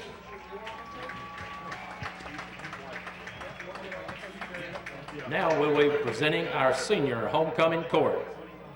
First, we will introduce our kings. Mr. Lyle Allen is the son of Doug and Melanie Allen and is being escorted by his parents. Lyle is a 4-year letterman in football, will be a 4-year letterman in baseball. He's a member of the Fellowship of Christian Athletes, a member of the Kingston United Methodist Church, and plans to attend college in the fall of 2007. Mr. Lyle Allen. Ty Davis is the son of Dion and Demetria Knox and Philip Davis Sr. and is being escorted by his father. He is a member of the Pleasant Grove Baptist Church, a member of the Fellowship of Christian Athletes, a 3-year letterman in football, a member of the Clemson 7-on-7, and his future plans include majoring in sports medicine and playing football. Ty Davis. Trent Dittmer is the son of Todd and Michelle Dittmer and is being escorted by his parents. He is a 4-year letterman in both football and soccer. He is the senior class treasurer, a member of the National Honor Society, is a 3-year member of the Bader Club, and plans to attend the University of Georgia next fall and major in chemistry. Mr. Trent Dittmer. Dakota Hart is the son of Frank and Angela Hart and is being escorted by his mom. Dakota is the brother of Savannah Hart. He attends Creekside Fellowship Church and plans to attend college after high school. Mr. Dakota Hart. Mr. Leon Payne is the son of Brad and Lynn Payne and is being escorted by his parents. He attends Heritage Baptist Church. He's a 3-year football letterman, plans to attend college and major in education, and he's a member of the Fellowship of Christian Athletes. These are our kings for the 2006. And now, introducing our queens for 2006. Onelia Danae Adams is the daughter of Dante and Pamela Grimes, James and Shatoa Adams, and is being escorted by her father, James Adams. She is a member of the Greater New Fellowship Missionary Baptist Church. She is a 4-year letterman in track, a 3-year letterman in basketball, and she has been nominated for the homecoming court for 4 years. Danae's future goals are to attend college where she will major in biology. Miss Onelia Danae Adams. Miss Demisha Moore is the daughter of James Moore and Rhonda Davis and is being escorted by her father. She is a member of the Greater New Fellowship Missionary Baptist Church, a 3-year player for the varsity Lady Canes basketball, and she is committed to the University of Miami on a basketball scholarship. Miss Demisha Moore. Jordan Mullinax is the daughter of Bunny and Wes Mullinax and is being escorted by her father. She is a 4-year letterman of the golf team, a member of the Chipper staff, a member of Heritage Baptist Church, and plans to attend Georgia Tech. Miss Jordan Mullinax. Destiny Myers is the daughter of Walter Myers and Destiny Myers and is being escorted by her parents. She plans to attend Savannah State University. She is a member of FBLA, attends Victory Life Church, also was on the homecoming court in 2005. She plays basketball and loves to sing. Miss Destiny Myers. Krista Womack is the daughter of Andy and Tracy Womack and is being escorted by her father. She's a 2-year member of the varsity gymnastics, a 1-year member of the cross-country team, 2-year varsity football competition cheerleader, and plans to attend Georgia Tech and major in business. Miss Krista Womack. This is our 2006 homecoming court. And now we will present to you our 2005 homecoming king and queen, Terrell Johnson and Meg Cowan. Let's give them a warm welcome back to Purple Hurricane country.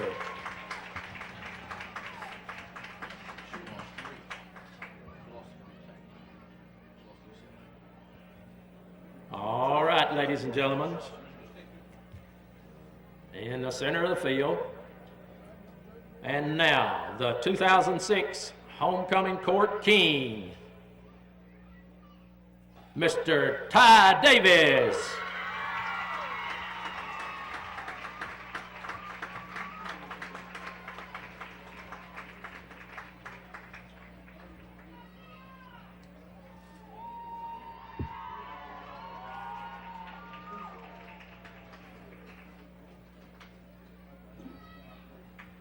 And now the 2006 homecoming court queen, Miss Jordan Mullinax. Congratulations and best wishes to all of these fine young people, especially our homecoming king and queen, Mr. Ty Davis and Miss Jordan Mullinax.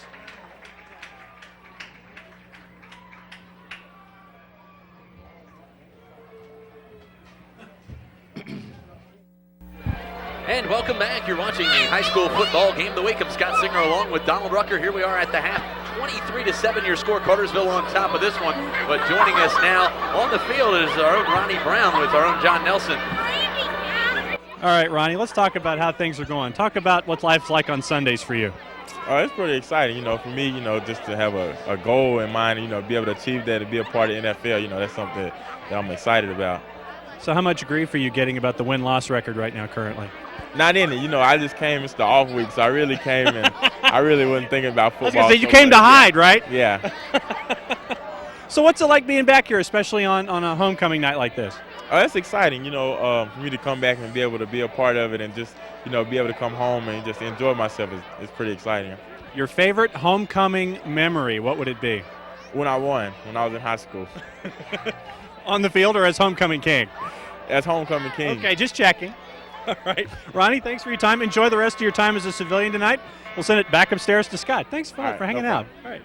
Thanks a lot, John. And there you have it from the sidelines. Ronnie Brown, a former homecoming king, I remember back in high school. That's correct. Of course, Coach Barton could care less about that memory. He was thinking about number 20 carrying that football. And not a lot of second halves for Ronnie Brown his senior year.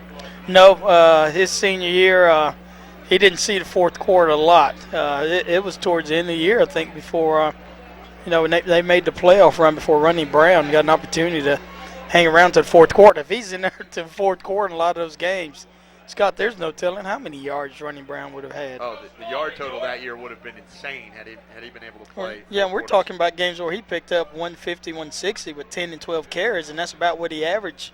For about the first 9 to 10 games, it was only 10 or 12 carries a game because he was playing both ways. He was such a big asset on defense. Ronnie Brown could have been a major college outside linebacker, a strong safety. He was that kind of athlete.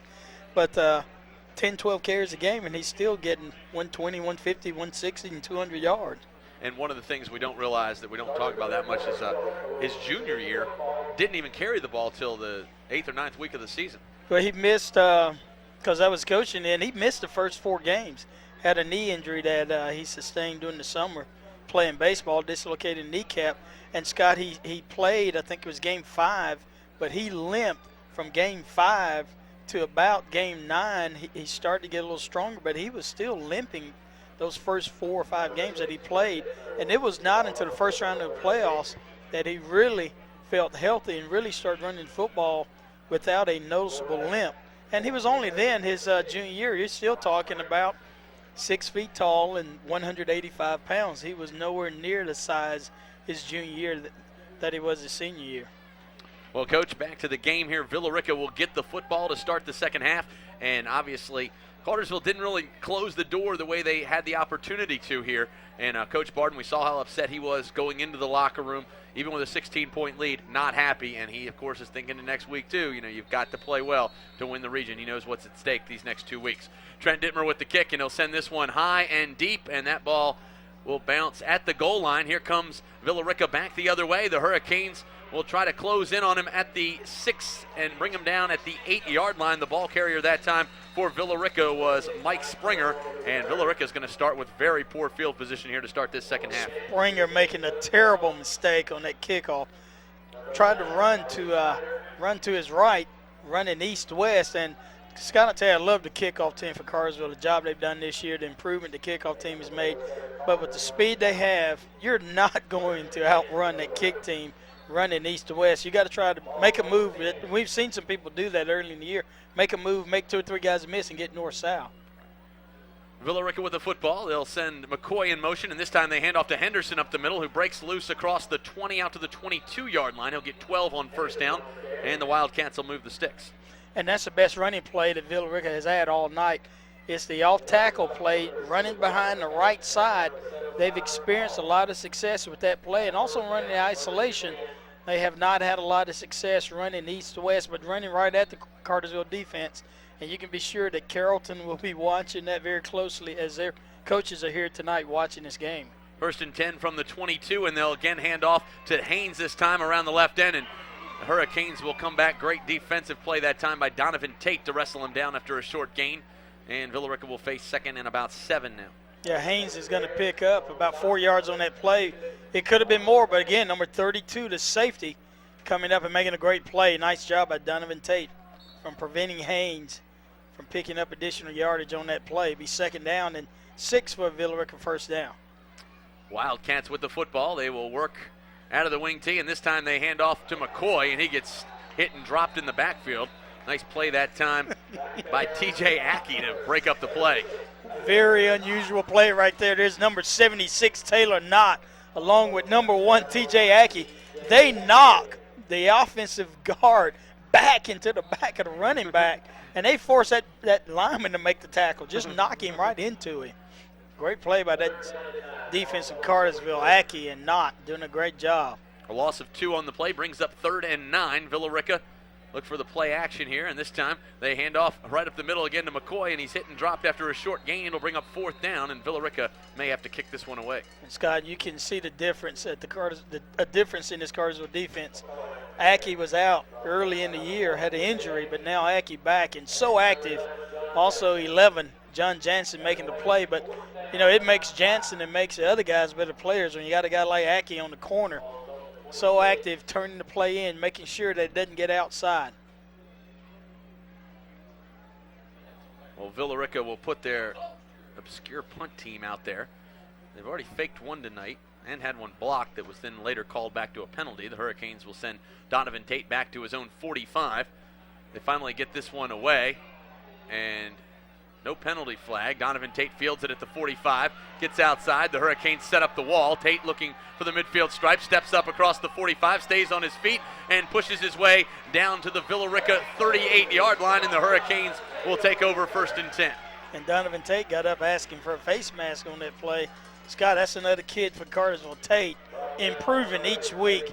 Such a valuable player, not only on offense, on defense, special teams. Very special player for this Cartersville football team. He's going to get Cartersville started in excellent field position. They'll start 1st and 10 at the Villarrica 37-yard line. 9:28 to play here, 3rd quarter. The Hurricanes will bring it up to the line. They're going to bring twins to the left side of the formation. They'll send R.B. Clyburn to the right side. Out of the shotgun comes Allen, and the Wildcats will jump off sides to give the Hurricanes Scott, a little advantage. I don't see how you can jump off sides in the shotgun. Now, I can see when the quarterback's behind the center barking out calls, but how do you jump off sides when they're lined up in the shotgun? You just watch the football and you don't jump off side. Cartersville now will start 1st and 5, and this is what we talked about in the first half. You don't have to help this Cartersville offense. They're good enough by themselves, but Villarrica has helped them a lot by getting silly penalties. Well, this time the Hurricanes will hand off up the middle to Alexander, who bounces outside at the 30, stays on his feet, got the 1st down to the 25-yard line. A pickup of almost 7 on 1st down, and the Hurricanes will move the sticks. Another good job by the offensive line to Cartersville. Number 61 for Cartersville, Alex Gann, along with Big Gilbert, 62. We don't call those guys' names out a whole lot. Nick Newbern. Also for the Cartersville offensive line, 57. Adam Thomas doing a good job of just opening up holes for 17 Alexander. 1st and 10 Cartersville at the 24-yard line. Out of the shotgun goes Allen. He pump fakes once, rolls over, now finds a receiver in the flat. That's Young. He'll push his way across the 10, turns the corner. He's still on his feet at the 5, loses the football, and now falls on it at the 7-yard line. And if he didn't lose the football, he's in for 6. Hurricanes with a nice pickup right there. They'll move it 17 yards on the pitch and catch. Allen on that play looked to Young. He didn't throw the football because Young fell. You can see him hesitate. That's because 15, Doug Young, fell on the play, got back up. Allen threw him the football, and then athletic ability takes over right here. Doug Young, 15, good-looking sophomore, great speed. As you said, Scott would have gotten in, but fumbled the football and was fortunate to fall back on it. Out of the shotgun because Allen drops back, throws to the backside, has a receiver in Young. He'll make one tackler miss, and he'll dive into the end zone for 6. And the Hurricanes are on the scoreboard. A 7-yard touchdown pass, and the Hurricanes have hit pay dirt. And we've been watching 15, Doug Young, develop over the last couple of weeks. get an opportunity to get in the football game more and more each week.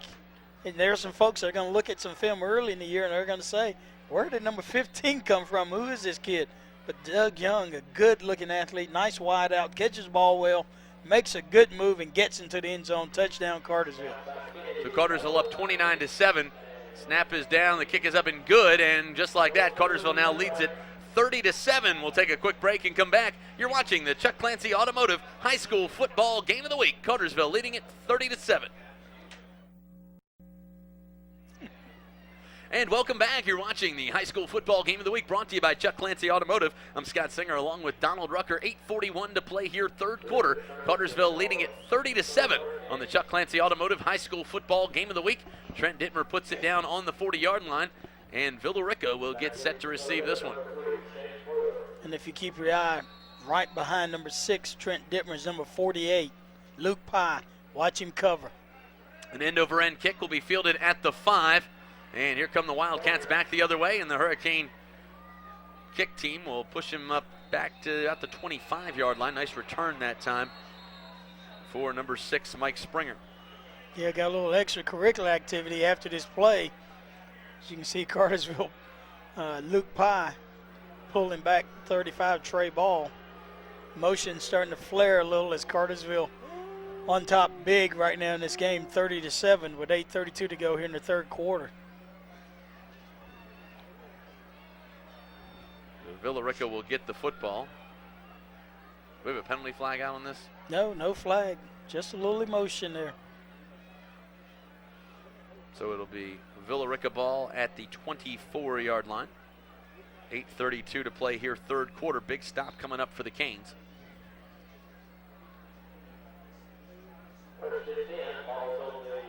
Villarrica brings it up to the line. They're going to work out of the wing tee again. This time, they'll split Shane Brewer wide to the right side of the formation.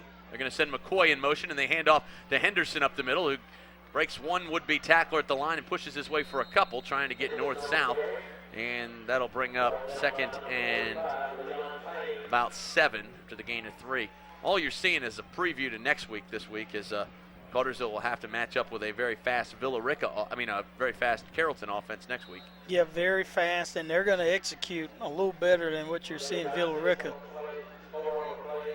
The defense will have to make some big plays, and Coach Barden obviously wasn't happy with the first half performance of his team. Let's see if he's happy with the second half performance as things go forward from here. Quick stop there on second down, brings up third and about 5 now for the Wildcats. Yeah, if you're Villarrica now, Scott, their offense is not built for being down 30-7. Passing game is not something that they do very well. And right now they're about 7 points away from having Mercy Rule being invoked here in the fourth quarter. McCoy in motion. They're going to roll out, try to throw to him in the flat. They get him right there, and he'll go out of bounds at the 37-yard line. That'll be enough for a Wildcat first down, and the Cats will move the sticks with 7:22 to play here in the third quarter. I'll tell you, though, we've heard about Villarrica and the athletes that they have. And, Scott, they do have athletes on the offensive side and the defensive side of football. They have guys that can run, but you can see how good this Cartersville football team is. They match up well with Villarrica, and get the coaching staff of Cartersville a lot of credit. With homecoming and things going on this week, even though Coach Barton was a little disappointed, they did play fairly well the first half. Wildcats running right up the middle that time. Ball in the hands of Henderson, and he'll get maybe a yard or two. Yeah, Henderson stopped in his tracks by number 45, the linebacker. Leon Payne still playing hard. Plays hard, runs sideline to sideline all night long, making the tackle on Henderson. 14 carries, 91 yards tonight for Marquise Henderson. Good-looking running back. They'll bring it up to the line. Crowder will go under center out of the wing tee. He's going to send McCoy in motion, and this time drops back under play action. Throws out to the flat, has a receiver in McCoy, and he'll push his way up near the first down marker. Coming on to make the play was Cody Nix for the Hurricanes defensively. And there you get a good look at Cartersville head coach Frank Barden. Yeah, and they had a lot of people open on that play. They had a back open in the flats. They had a guy open deep. A lot of people open on that play. Is run, and play action and throw. And they had some guys open. And they're going to have people open because Cartersville has to commit to the run against this run-oriented offense of Villa Rica. And you're going to find guys that are open. When you got 1, 2, 3, 4, 5, 6, 7 guys on the line of scrimmage, you can get somebody open in the passing game. They drop back again under play action, throw it over the top. They've got a receiver, and the ball is incomplete. That time intended for Tovey Bailey, and boy, that play wide open that time for the Wildcats, and he just underthrew it. Yeah, and again, the cornerback, Byron Hall, you got to try to stop the wide out from getting inside. You don't have help in the middle of the field, so you want to keep your leverage to the inside and force the quarterback to make a long throw back towards the sideline. But when you have 7 guys on the line of scrimmage, what you're hoping, if they have to throw the football, you're hoping that somebody comes loose and sacks the quarterback. They're going to send McCoy in motion, and this time they hand off underneath to Henderson, who spins off one would-be tackler, gets to the corner, and he may be gone. Cody Nix in pursuit, and Nix will wrestle him out of bounds at the 5. And Villarrica with a huge run right up the middle. Spans 47 yards on the carry that time for Marquise Henderson. Well, that was number 14 on that play. I think that was Scott. That was Abdul Haynes on that play. Good run by Haynes, but also some poor tackling by Cartersville at the line of scrimmage. And defense is kind of relaxed a little. You're up 37 here midway through the third quarter. You can see that the intensity is not quite where it was early in the first half. Wildcats will bring it up to the line. They'll run with that full house backfield. The Hurricanes will shift defensively, and now they hand off right up the middle, and the Hurricanes will stop Henderson right at the line. I believe that was Henderson on the carry. 22. Actually, 22. That's Eric Thompson on the carry. Thompson plays the defensive end spot for Villarrica, coming in at fullback here in the short yardage situation. Now, if Villarrica does not pick up yardage on this play, you're going to see them play action and try to throw something in the flats, and they may try it right here. 30-7 your score. Again, full house backfield, and again they hand off right up the middle, and that time bullying his way toward the goal line and in for 6 was number 32, Everett Hickman. And that was just too easy on that drive. Cartersville goes up 37, and on this drive, just too easy. Kind of relaxed a little on the tackling, didn't tackle well, and Villarrica shouldn't be able to just power it at you right there like they did against Cartersville. So they will come in to attempt the extra point. The snap is down, the kick, and it's a fake extra point, and they'll get in for the 2-point conversion, and now it's a 30-15 game with 5:35 to play here. Third quarter, we'll take a quick break. You're watching the high school football game of the week, brought to you by Chuck Clancy Automotive. We'll be right back after this. And welcome back. You're watching the high school football game of the week. 5:35 to play here in the third quarter. Villarrica down by 2 scores, and, well, the Wildcats may try the onside kick right here. Lining up to kick this one is Nick Sprayberry. Sprayberry will put it down on the 40. The Hurricanes will bring their hands team deep to the right side, and we'll see if Villarrica tries any trickery here. And they are going to do a full onside kick. They're going to kick that one. It did not go 10 yards. And the Hurricanes are going to come away with it in good territory at the 47-yard line. And see, Cartersville has a huge advantage right there because they can touch the ball and Villarrica can't. Yeah, and you see on that kick, 79 for Cartersville, Darius Mitchell just decapitated somebody. Woo! The ball didn't go 10 yards, and that's a terrible punishment to have to pay for when the ball didn't even go 10 yards, but Darius Mitchell just lured the boom.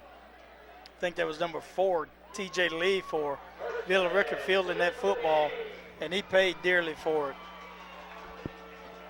Let's take a look at that again on the replay, and that was a shot.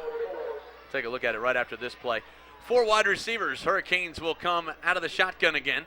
Allen drops back to pass, has a little bit of time, throws it over the middle, and the ball is incomplete. That time intended for Doug Young. And it'll bring up 2nd and 10, and we'll take a look at that kickoff again. And here it comes from the backside. And the ball just coming down, and whoa, what a shot right up the middle there. Ooh, see the feet fly. Touched a Villarrica player, and then Cartersville got the possession. Didn't matter, though, even if he had recovered. If the Villarrica player had fallen on the ball, it would have been Cartersville football for not going 10 yards. 2nd and 10, the call. Out of the shotgun again comes Allen. And Wildcats in the neutral zone, but they get back. Hurricanes will change the play at the line. 5:30 to play here, third quarter. Clock is stopped after the incomplete pass. Again, 4 wides. Allen drops back, looks down the middle of the field, has a receiver in Alexander, and it's incomplete. The pass a little high, but you saw Alexander kind of short arm. Yeah. That pass did not go up very aggressive to get that ball, and Allen has been a little off tonight, Scott, on some of his passes. You don't see him throw very many bad passes, but he's been a little off tonight.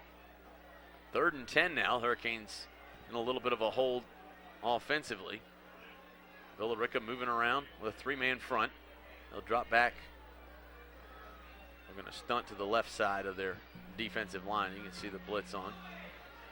Should put Alexander open. Now they're going to bring one. Lyle on the move is going to outrun a play right there. Get outside, and he'll be out of bounds at the Villarrica 28-yard line, and the Hurricanes are going to move the sticks. A pickup of 17 that time for Lyle Allen. And he had that left side. It was wide open to the sideline. Lyle again making a good decision, picking up a first down with his legs. Did not have to do it with his arm. I'm still looking for those 2 tight ends to get back in that football game. I like that formation.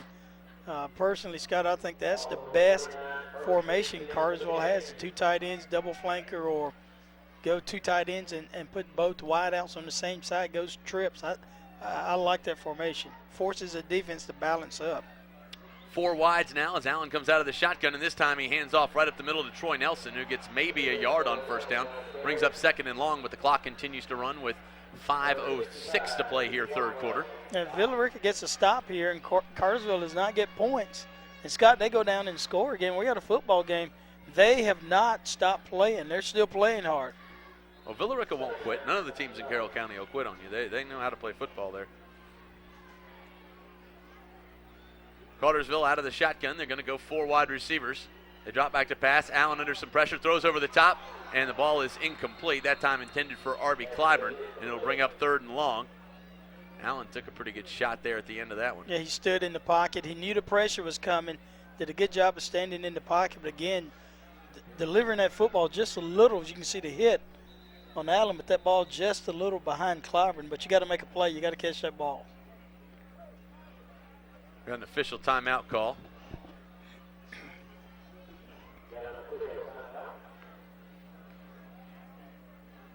Got an injured player for Villarrica, number 1. Jamie Cochran, who will leave the field. If you get hit with 6'6", 100 or maybe 200 and something pounds of wide receiver coming at you. You're being generous on that weight. Yeah. What do you think he weighs? I say about 178. Okay.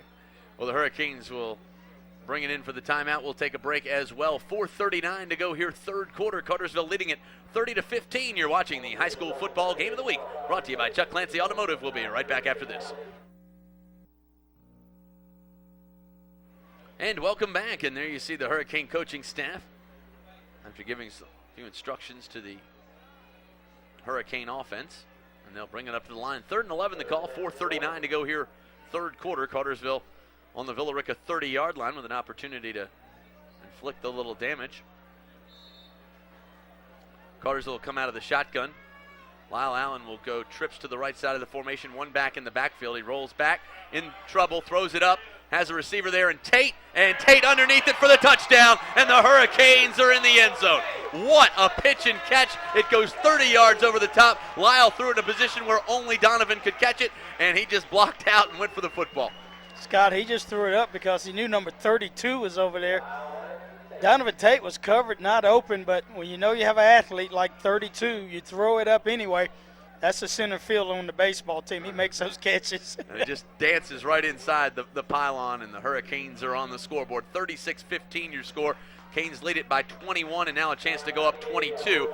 Snap is down, the kick is up, and it's good. The Canes now lead it 36-15 with 4:31 to go here, 3rd quarter. We'll take a quick break and come back. You're watching the high school football game of the week. And welcome back, and there you get a look at Donovan Tate, and what an effort that was as he just goes up for it and comes down with a huge 30-yard touchdown reception, and the Hurricanes now lead it 37-15, and putting very little doubt in this game at this point right now. The kickoff, a deep floating kick, will be fielded at the 1, and bringing it out is Springer. He'll get across the 15, and he'll be wrestled down just across the 20 at the 23-yard line. That's where Villarrica will take over 1st and 10. The Hurricanes have now scored 5 touchdowns on their last 5 possessions. Well, it missed. Yeah, that's right. I'll tell you, Scott, you don't want to get in a shootout with this football team. They can put points on the board. Just so difficult to stop them each series. They put a lot of pressure on the opposing team's offense. Villarrica with the football. They will send it back in motion. They roll out, throw to the flat, and that ball incomplete. Actually, they have 4 touchdowns and a field goal on their last 5 possessions. Yeah, and we're going to get a flag on this play. It looks like it's going to be a roughing call on Cartersville.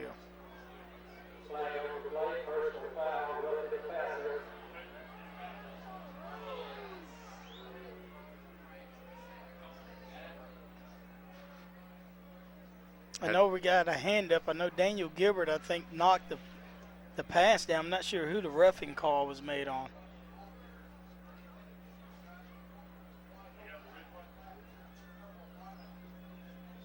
And they'll march off 15 on that one. I don't know if we'll get a look at that one or not. And it'll be 15 against the Canes. 4:17 to go here, third quarter. Villarrica will now move the sticks.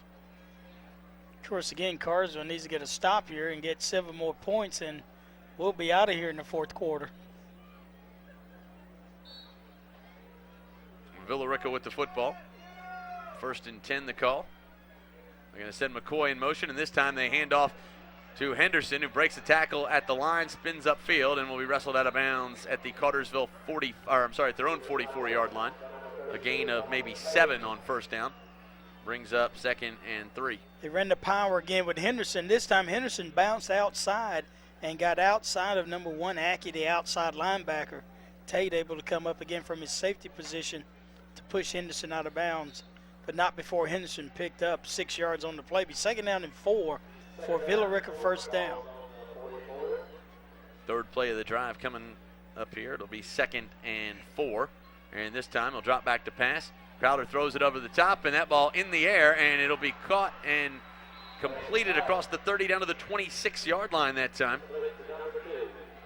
Nice pitch and catch that time for the Villarrica offense. And that's Bailey going over the top of Nix. Nix is in position, but Bailey makes the adjustment, goes after the football, goes over the top of him, and comes down with the acrobatic catch. Here's Villarrica again knocking on the door at the Cartersville 27-yard line. 1st and 10 Villarrica, and here they are again flying down the field. And this time they're going to run right up the middle. A couple on first down, brings up 2nd and about 6 after the carry for 4. We're inside 4 minutes to go here, third quarter. Cartersville with a 22-point lead, but again, this Villarrica team can strike quickly. Hey, they don't quit. They're still playing hard. As you can see on the replay right here, they run a little isolation to Henderson, but nobody blocked Jansen. And whoa, how do you do, Jansen? Getting a lick on Henderson on that play. They'll throw it quickly out in the corner, and Cartersville will come in and stop it right there. It'll bring up 3rd and about 4 now for the Villarrica offense. Scott, I tell you, you got to like, what the coaching staff of Villa Rica and these players are doing. Give them credit. They're still out there fighting. They're onside kicking. They're going for 2. They're doing whatever they can to stay in this football game. They haven't quit. They're scratching their claw, and they're trying to hang in here. 3rd and 1 now, the call for Villarrica. They'll work from the Hurricane 19-yard line. They need the 18 for the first down, and now they'll hand off right up the middle, and he may not have gotten it. Good stop there defensively for the Canes. Coming in on that tackle was Daniel Gilbert and I believe John Jansen. Yeah, Gilbert again, and along with John Jansen, he didn't make it. I mean, they were right there as soon as he got the handoff. Gilbert, and that's Daniel Gilbert, the brother of Joseph Gilbert, along with the linebacker, John Jansen, 11. It's going to be 4th down and just a little less than a yard, maybe the length of the football for a first down. Big play coming up here for the Cartersville defense. Crowder goes under center. He's going to send McCoy in motion, and he gives it to Henderson up the middle, who's hit, and he'll push forward with the second effort for the first down.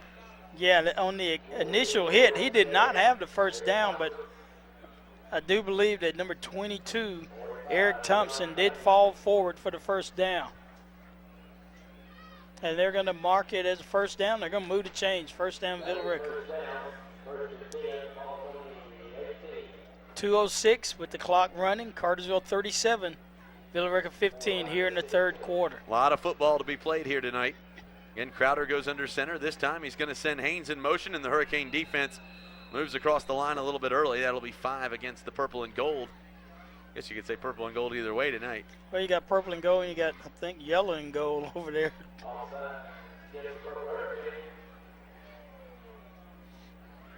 Villarrica looks like, with the exception of the helmet, they look like LSU. They used to have a helmet that looked a lot like LSU's. Yeah, they did. Villarrica with the football. And work out of the wing tee. They're going to send it back in motion, and this time they hand off right up the middle, and Henderson's going to streak toward the end zone touchdown. That'll go in from 11 yards out, and just like that, Villarrica back on the board. Yeah, you can't be pleased with this if you Coach Barden and Coach Chester and the defensive coaches for Cartersville. This is too easy. Villarrica is making this look very easy because they're just moving the football. There's a great cut right there by Henderson, but, you got a missed tackle right there in the middle. He could have been tackled right there at the line of scrimmage, but great individual effort by Henderson on that play. And I think Villarrica is going to go for 2 points again. They're down 16, and they're going to go for 2 and try to make this a 14-point football game. Villarrica will bring it up to the line. Crowder will go under center, and the Hurricanes are going to burn a timeout. They didn't like the formation they saw. They never got lined up. Scott had 2 wideouts out there with 1 cornerback. So we'll take a break here with 1:38 to play here, third quarter. You're watching the high school football game of the week. We'll be right back after this. And welcome back. You're watching the high school football game of the week. 1:35 to play here in the third quarter. Villarrica is going to get set to kick this one off. We will see an onside kick, and we got a lot of football to go. 13 and a half minutes to play in this contest. Villarrica down 2 touchdowns, and they'll try to get back into it. They kick it to the backside, and that ball is going to roll out of bounds, and it'll be a penalty. Cartersville will get the ball with pretty good field position. They'll get it actually right there where it went out of bounds, so that'll be more than the 15-yard penalty.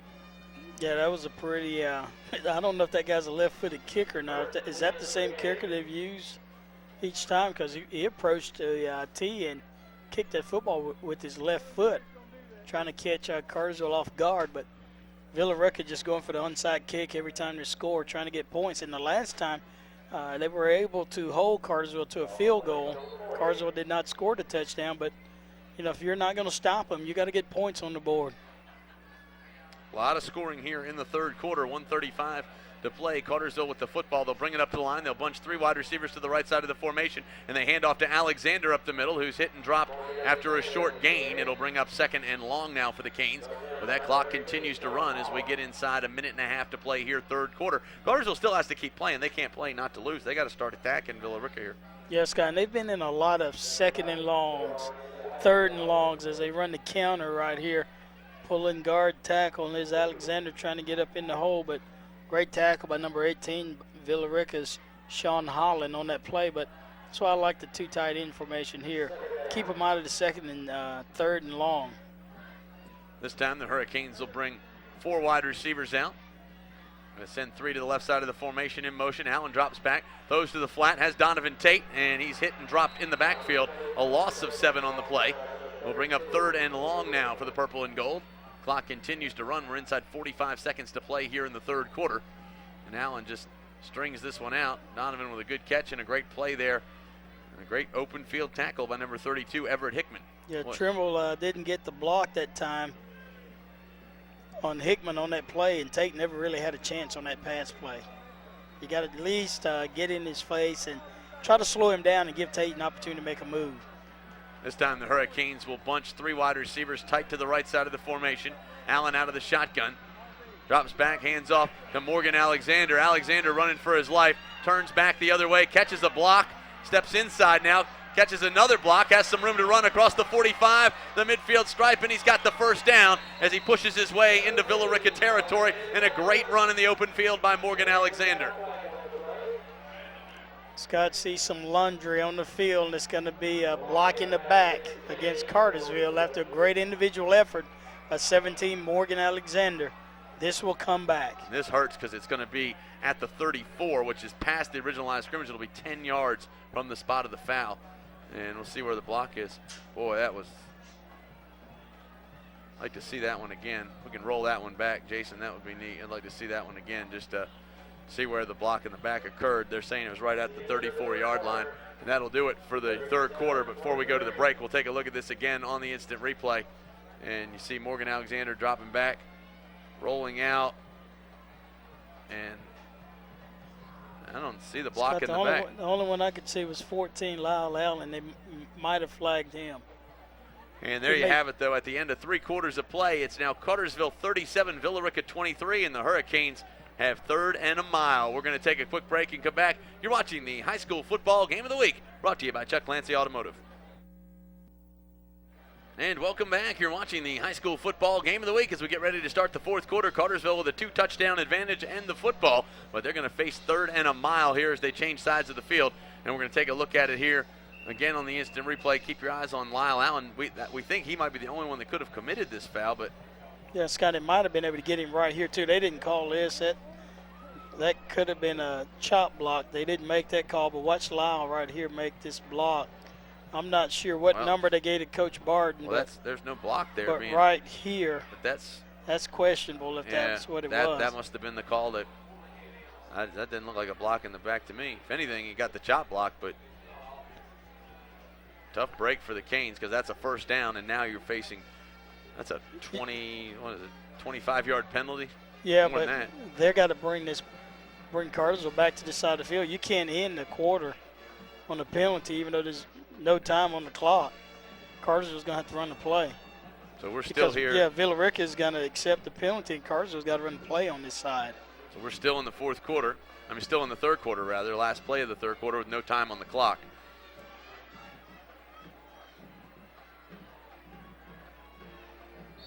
So the Canes will get another crack at it. They're going to line up Donovan out of the shotgun, and he's going to keep it himself right up the middle. And Donovan Tate loose across the 35 out to the 37-yard line. The ball's on the ground, and Villarrica has it. They'll take over with really good field position. They'll work from the Hurricane 40 to start the fourth quarter. And so a little turn of events right there as Donovan Tate went in at quarterback and Lyle lined up in the slot. We'll take a quick break and come back with quarter number 4 now. You're watching the high school football game of the week. We'll be right back after this. And welcome back to Weinman Stadium. Villarrica with a football, 1st and 10 from the Hurricane 40. After I believe that's the first Hurricane turnover of the game. Yeah, Cartersville in a dangerous situation right here because, Scott, they have not come close to stopping Villarrica the second half. 11:58 to play here in the fourth quarter, and Villarrica runs right up the middle. And this is why you encourage your kids to continue to play hard. Don't stop playing hard. Continue to work. Don't give up. Keep playing hard because these guys in this football game now, because of their attitude and just their willingness to not quit, they got a chance to get back in this thing. Villarrica, a good football team. They bring it up to the line. They're going to work with a wing T set. They drop back, throw to the flat. That ball out in the open there. And they'll work it across the 20, still on his feet, down to the Hurricane 14-yard line. Good play that time by number 3, Shane Brewer. And the Wildcats will push it inside the Hurricane 15 to the 13-yard line. The Wildcats playing hurry up. The clock stops with 11:15 to go here in the contest. Still a lot of football to be played, and as fast as Villarrica's moving down the field, this game still has a lot of time left. Yeah, and Hall giving a lot of cushion, but then not adjusting on that quick pass. That quarterback raises up. You got to get there. This time, Villarrica trying to run to the left side, and the Hurricane defense is there to meet him. Great play by Zori Murphy, who comes in to play a little defense that time. Scott, when you see the quarterback take a snap and just raise up, cornerback, you got to react. You got to get up in a hurry. You can't stand there and watch him catch the football and run with that football, particularly lose coverage and lose leverage and let him get to the outside. But you got to react when he pops up. You got to react to different drops that a quarterback makes. And Villarrica knocking on the door here at the Cartersville 15-yard line. This time, Villarrica will roll out. They're going to throw to the backside. The ball is caught down by Everett Hickman at the 6-yard line. That's going to be very near a first down. It'll bring up 3rd and short now for the Wildcats. Cartersville has allowed Villarrica to hang in this football game, and now all of a sudden Crowder looks like an All-American, as you can see on the replay, throwing the football. Got pressure from 35 Trey Ball, but nice pass by Crowder as 13 Nix brings him down. But it's going to be 3rd down and about 3 Long two for first down. Clark Cleveland on the reception, not Hickman. And this time they run it right up the middle. They're going to push forward, and I don't believe he's got it from this angle. Well, maybe he does. It's hard to tell. Can't tell from here, but it's going to be close to a Villarrica first down. Got a couple there, and we're inside 10 minutes to play in the game. Cartersville still with a 2-touchdown lead, but Villarrica knocking on the door, trying to make this a ball game. Short yardage situation. They bring in big number 22, Eric Thompson, to pick up that short yardage. And Hurricanes looking to make a substitution if he didn't get it.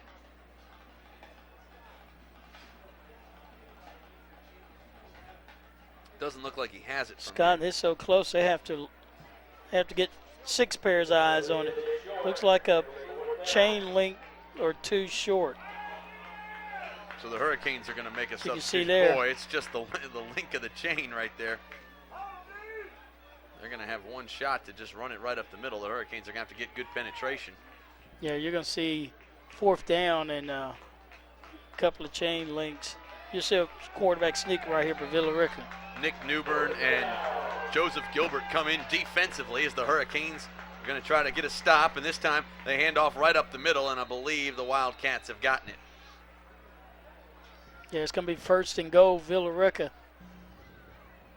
Just depends on the spot. Looks like they're going to spot it at the Cartersville 2-yard line.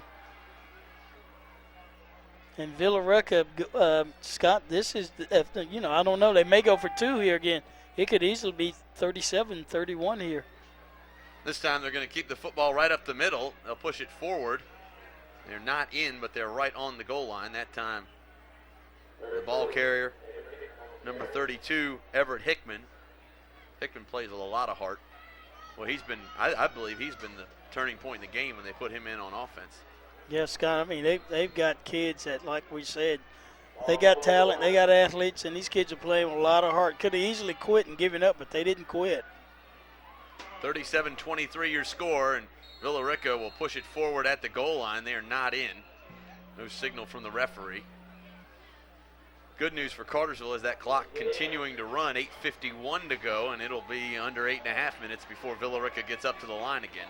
Yeah, Cartersville has big number 75, Joseph Gilbert, in the right A-gap, along with number 62 coming in. As you mentioned, Nick Newbern, a little extra size inside in the A-gaps. Crowder under center, and this time hands off to Hickman up the middle, who scores from 1 yard out. And now we've got a 1-touchdown game with 8:25 to go here in the contest. It's 37-29, and Villarrica will now come on to attempt the extra point to cut this lead to a touchdown. Yeah, same identical play they scored on in the previous touchdown. They just ran the belly, low power play inside and score. And now they will attempt the PAT. Snap is down, the kick is up, and it's good. And now it's a 1-touchdown game, 37-30 with 8:25 to go. We'll take a quick break and come back. You're watching the High School Football Game of the Week. We'll be right back after this. And welcome back. You're watching the High School Football Game of the Week. 8:25 to go here in the contest. 37-30 your score. Cartersville on top of this one, and now the Hurricanes are about to get the football back, but expect an onside kick by Villarrica. Again, with 2 timeouts, they could kick it deep. Just got to think they're going to pooch this one up.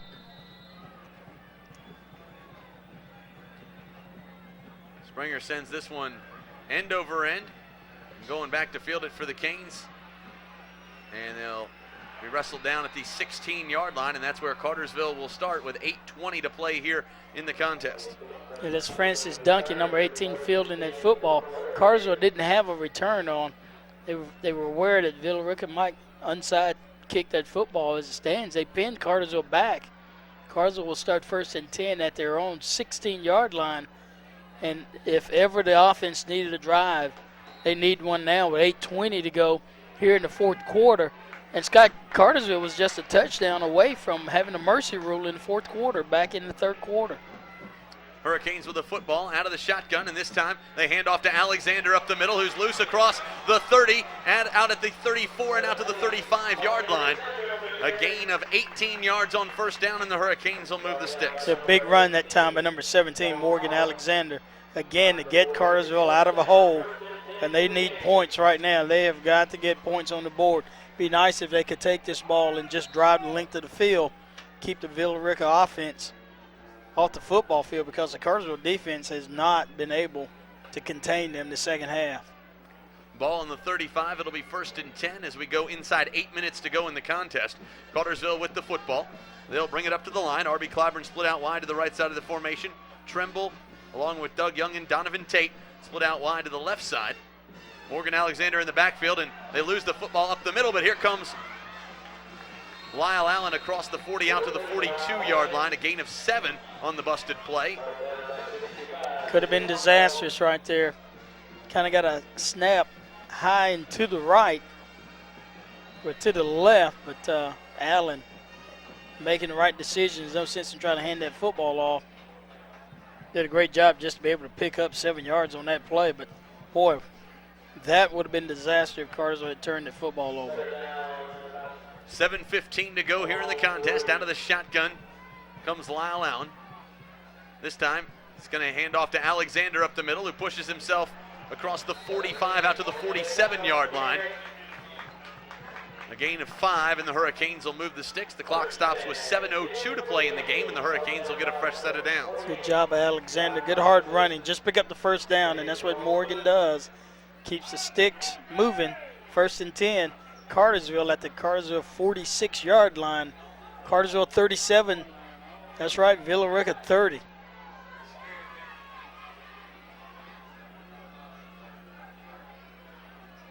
Cartersville with the football. They'll bring it up to the line.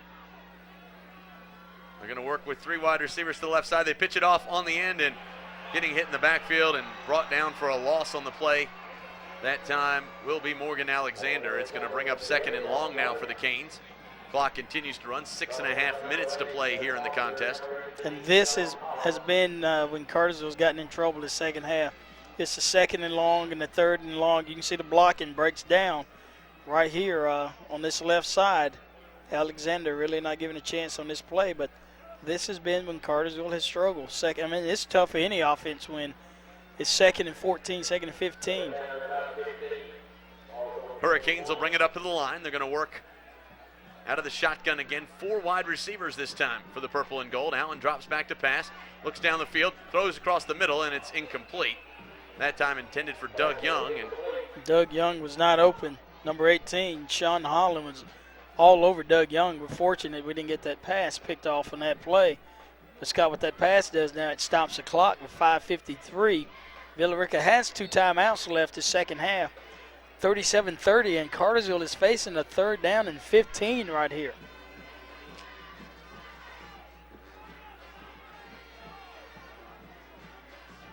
Hurricanes break the huddle and bring it up to the line. It'll be 3rd and 15. Inside 6 minutes to go here in the game. Still a lot of football to be played. One in the slot, and the Hurricanes will give it to Alexander up the middle, and he races his way across the 40 into Villarrica territory at the 30. He's at the 20, and Alexander goes out of bounds at the 13-yard line, and the Hurricanes will move the 6.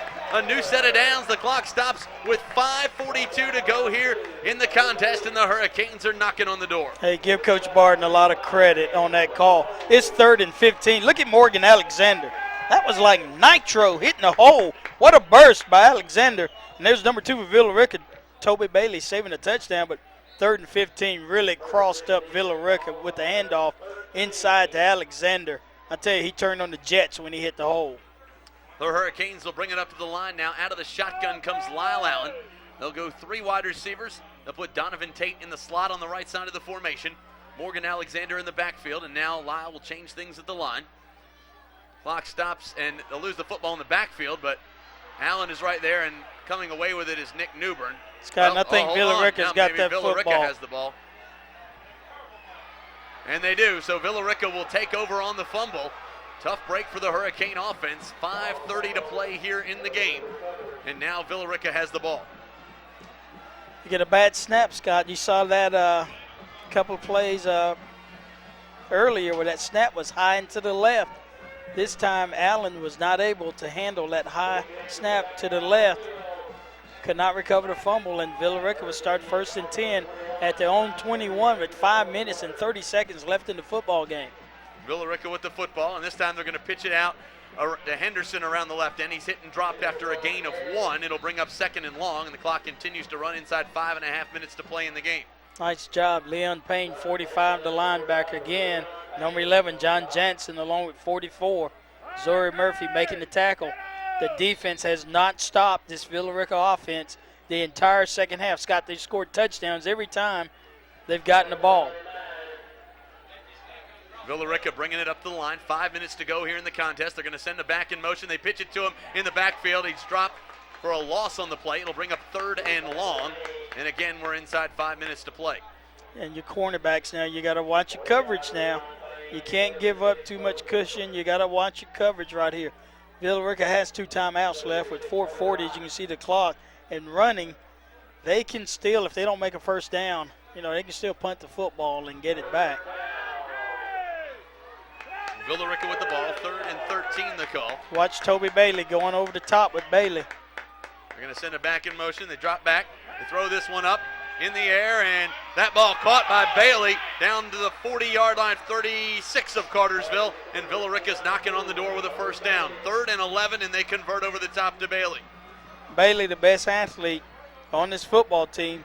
Nothing complicated. Just line up and tell Bailey to run deep, and they just throw it over the top to Bailey.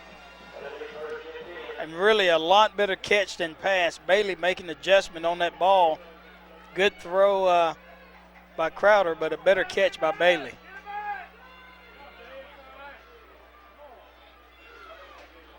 Villarrica will bring it up to the line. 1st and 10 the call.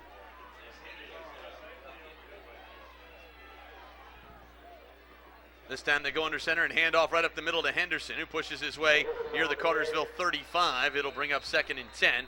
Clock now runs near 4 minutes to go in the game. And Scott, it has not been the run that has hurt Cartersville. It's big plays in the passing game in the second half. When Cartersville has had opportunities to get stops, the passing game has really hurt Cartersville. And this is a Villarrica team that's not known for throwing the football, but not getting anybody making any plays in the secondary. Villarrica brings it up to the line. They're going to split Watch Bailey. him just throw it right here to Bailey, right here. Bailey split wide to the left side of the formation. They drop back under play action. Under pressure, throws it across the middle, and the ball is incomplete. And it'll bring up 3rd and 10. He tried to come back underneath to big number 33, Clark Cleveland, but the linebacker, 45, Leon Payne, was there on the play to help break that up. As you see on the replay, there's Payne getting involved in that play. And again, Cartersville facing a big 3rd down and 9 for Villarrica first down. Villarrica at the Cartersville 37-yard line. 3:34 left in the football game, and this is 4-down territory. Villarrica with the ball. They'll work out of the wing tee. 2 wide receivers this time. Bailey split wide to the left side of the formation. They drop back and throw it out in the flat, and the ball is incomplete. It's going to bring up 4th down, and now the Wildcats have to convert. And Scott, they threw that ball the wrong way. You want to throw it to number 2 on the other side. Throw it to Bailey. They threw it over here to number 3, Shane Brewer, and went right through his hands. Looks like number 13 for Cartersville, Nix, had pretty good coverage. Did a good job of reacting on that play. Villarrica will burn a timeout. They've got 1 remaining. 3:30 to go here in the contest. 37-30 your score. We'll take a quick break and come back. You're watching the High School Football Game of the Week, brought to you by Chuck Clancy Automotive. We'll be right back after this. And welcome back. You're watching the High School Football Game of the Week. 3.5 minutes to go. Villarrica with the football. It's 4th and 9. They need a conversion. They send Brewer to the right side, Bailey to the left.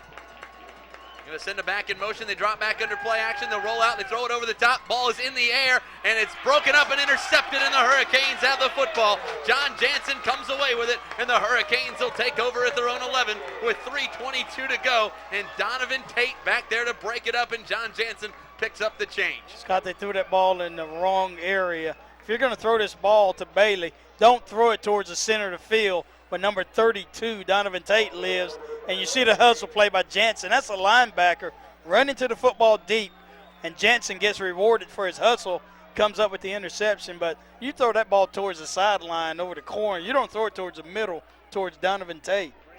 Hurricanes with a football with an opportunity to run out the clock here. Villarrica can stop the clock 1 time. So Cartersville will call for timeout, and they're going to talk it over. Cartersville trying to go 2 tight ends, and Strofer is not in the game. They didn't get him in the game. So they're going to take a quick look at this one, and we will take a break as well. 3:22 to go here in the contest. 37-30 your score. We'll be right back after this. And welcome back. You're watching the high school football game of the week. 3:22 to go here in the contest. 37-30 your score. Cartersville with the football and the lead, and they'll bring it up to the line. They'll work from their own 11-yard line. Allen this time hands off right up the middle to Morgan Alexander, who's hit and dropped right at the line of scrimmage. And actually, Coach, if Cartersville had dropped that pass, it probably would have been a little better for him in the field position department. Would have been a lot better.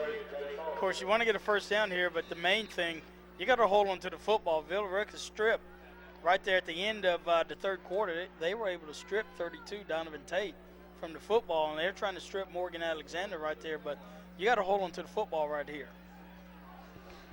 Cartersville brings it up to the line. They're going to work with one back in the backfield. They come out with double tights. And this time they hand off to Alexander up the middle, who pushes his way near the 15-yard line. It's a gain of almost 6 or 7 on second down. It'll set up third and about 5 now for the Canes. The clock continues to run. We get near 2:20 to play here in the game. Yeah, you can see the replay right there. Cartersville just running power right at Villarrica. The other thing that I like, Scott, they're not going shotgun. You don't want to go shotgun back deep late in the football game when you're only up 7 points. You don't want to risk that. Get up under the center and get the snap. Hurricanes in desperate need of a first down here to run out the clock. If not, Villarrica may get the ball back with 1 timeout, 2 minutes to play.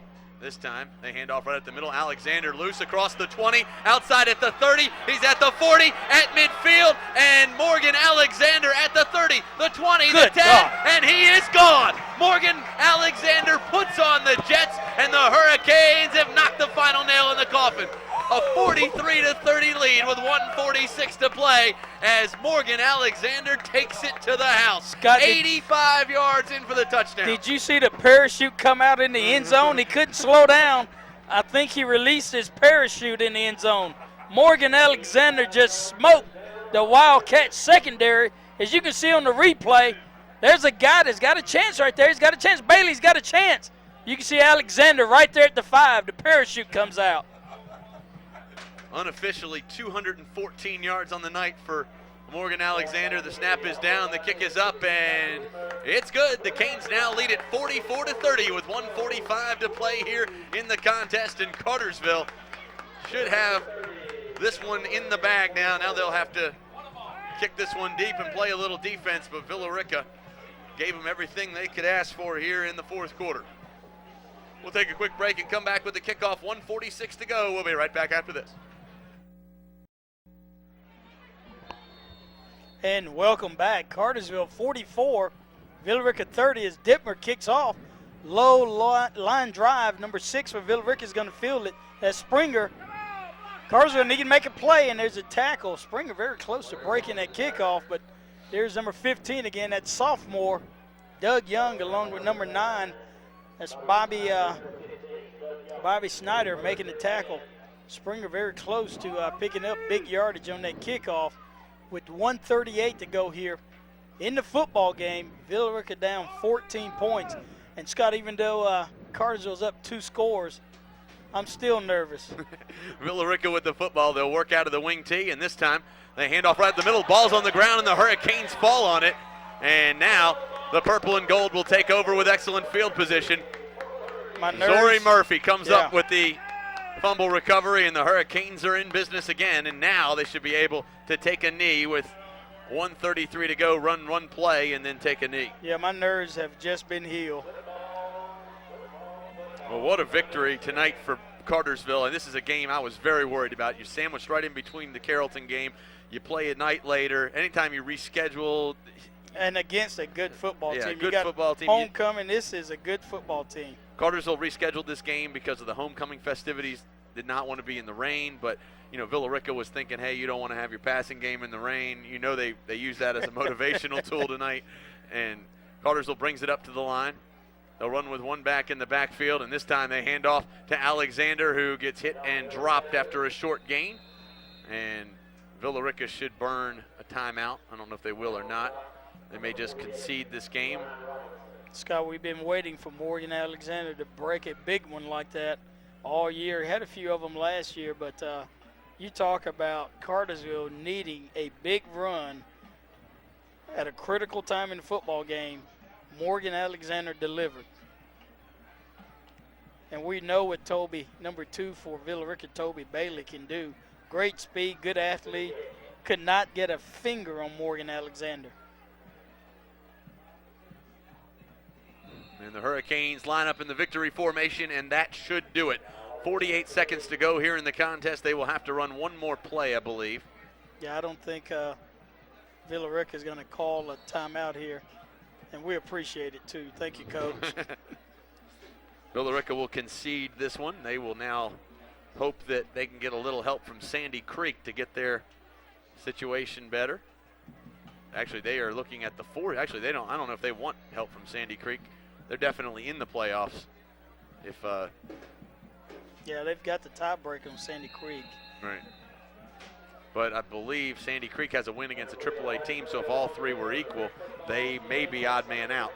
So that'll do it. The final here, 44-30 is the final ticks of the clock run off, and Cartersville walks away with a well-earned victory tonight, and what a win it was. 44-30 as Cartersville comes away with the win. We'll take a quick break and come back and break it all down here from Weinman Stadium. You're watching the Chuck Clancy Automotive High School Football Game of the Week. And welcome back to Weinman Stadium, and there you have the final 44-30 as Cartersville stays undefeated in Region 6 AAA. They're now a perfect 5-0, and we'll head down to the field now as our own John Nelson has Cartersville head coach Frank Barden. John? Thanks, Scott. Great night by Morgan, but there were some other things that you're definitely going to need to work on. Well, it was. I mean, Villarrica, like I said before the game, is a team that, they beat us, they beat Carrollton, they win the region. All 3 of us, them, and Carrollton are in the same boat. And we just have to go out and play. And, they're good offensively. They got good backs, and they actually threw the ball well tonight. And, when you set your defense to stop the run, you're going to be successful to the pass. And, it was a great job by our whole team. I mean, it was just a good job. I was going to talk about that gut check for me that you had in the fourth quarter. You were, I think, a touchdown away from a mercy rule at one point, and then you're having to fight and scratch for it. Right, it was. I mean, it's crazy. I mean, heck, how can you explain the whole game? I mean, you block a punt and you get a face mask, and it was that kind of night. And our kids need that. Sometimes you can't control everything, and, you got to learn it. You got to fight through adversity, and that was big for us right there to play in a game like that. And now you've got one day less to prepare for another big game in this region. Yeah, it's it's going to be a huge ball game. We watched them play last night. They watched us play tonight. A good Carrollton football team that everybody knew had a lot coming back from last year's team. So it's just going to be a go back on Monday and get to work and get a good weekend and go play it. All right, Coach, thanks for your time. You win by 14. Thanks for your time. Let's send it back upstairs to you, Scott. Thanks a lot, John. And there you have it from the sidelines with Cartersville head coach Frank Barden, and obviously a big win for the team, but he's got more on his plate because next week a huge game as the Carrollton Trojans, undefeated, ranked number 2 or 3 in the state, depending on which poll you look at, come here to Weinman Stadium. Yeah, Scott, and Coach Barton's right. I mean, you could tell they had 7 guys on the line. They're geared to stop the run and basically just giving Villarrica the pass, and they took advantage of our corners a few times. Had some guys go up, make great plays, and all in all, it was a crazy football game. How many times do you block a punt and you face mask somebody on the punt? You're 7 points away from the mercy rule, and next thing you know, they're touchdown down, and they're about to tie the game. Just a wild game, but typical for a Halloween weekend. And there you have the final 44-30. We'd like to thank our crew for tonight's game. Again, running a camera downstairs and doing a little sideline reporting for us, John Nelson. And on the skeleton crew tonight with the reschedule, Brett Ward downstairs, Dale Henderson upstairs, of course, Jason Woodside directing things back in the truck. I'm Scott Singer along with Donald Rucker saying good night from Weinman Stadium. You've been watching the Chuck Clancy Automotive High School Football Game of the Week. We'll see you again next Friday night as the Hurricanes play host to Carrollton. It'll be the Region 6 AAA Championship. Winner gets home field advantage and a number 1 seed going into the state playoffs.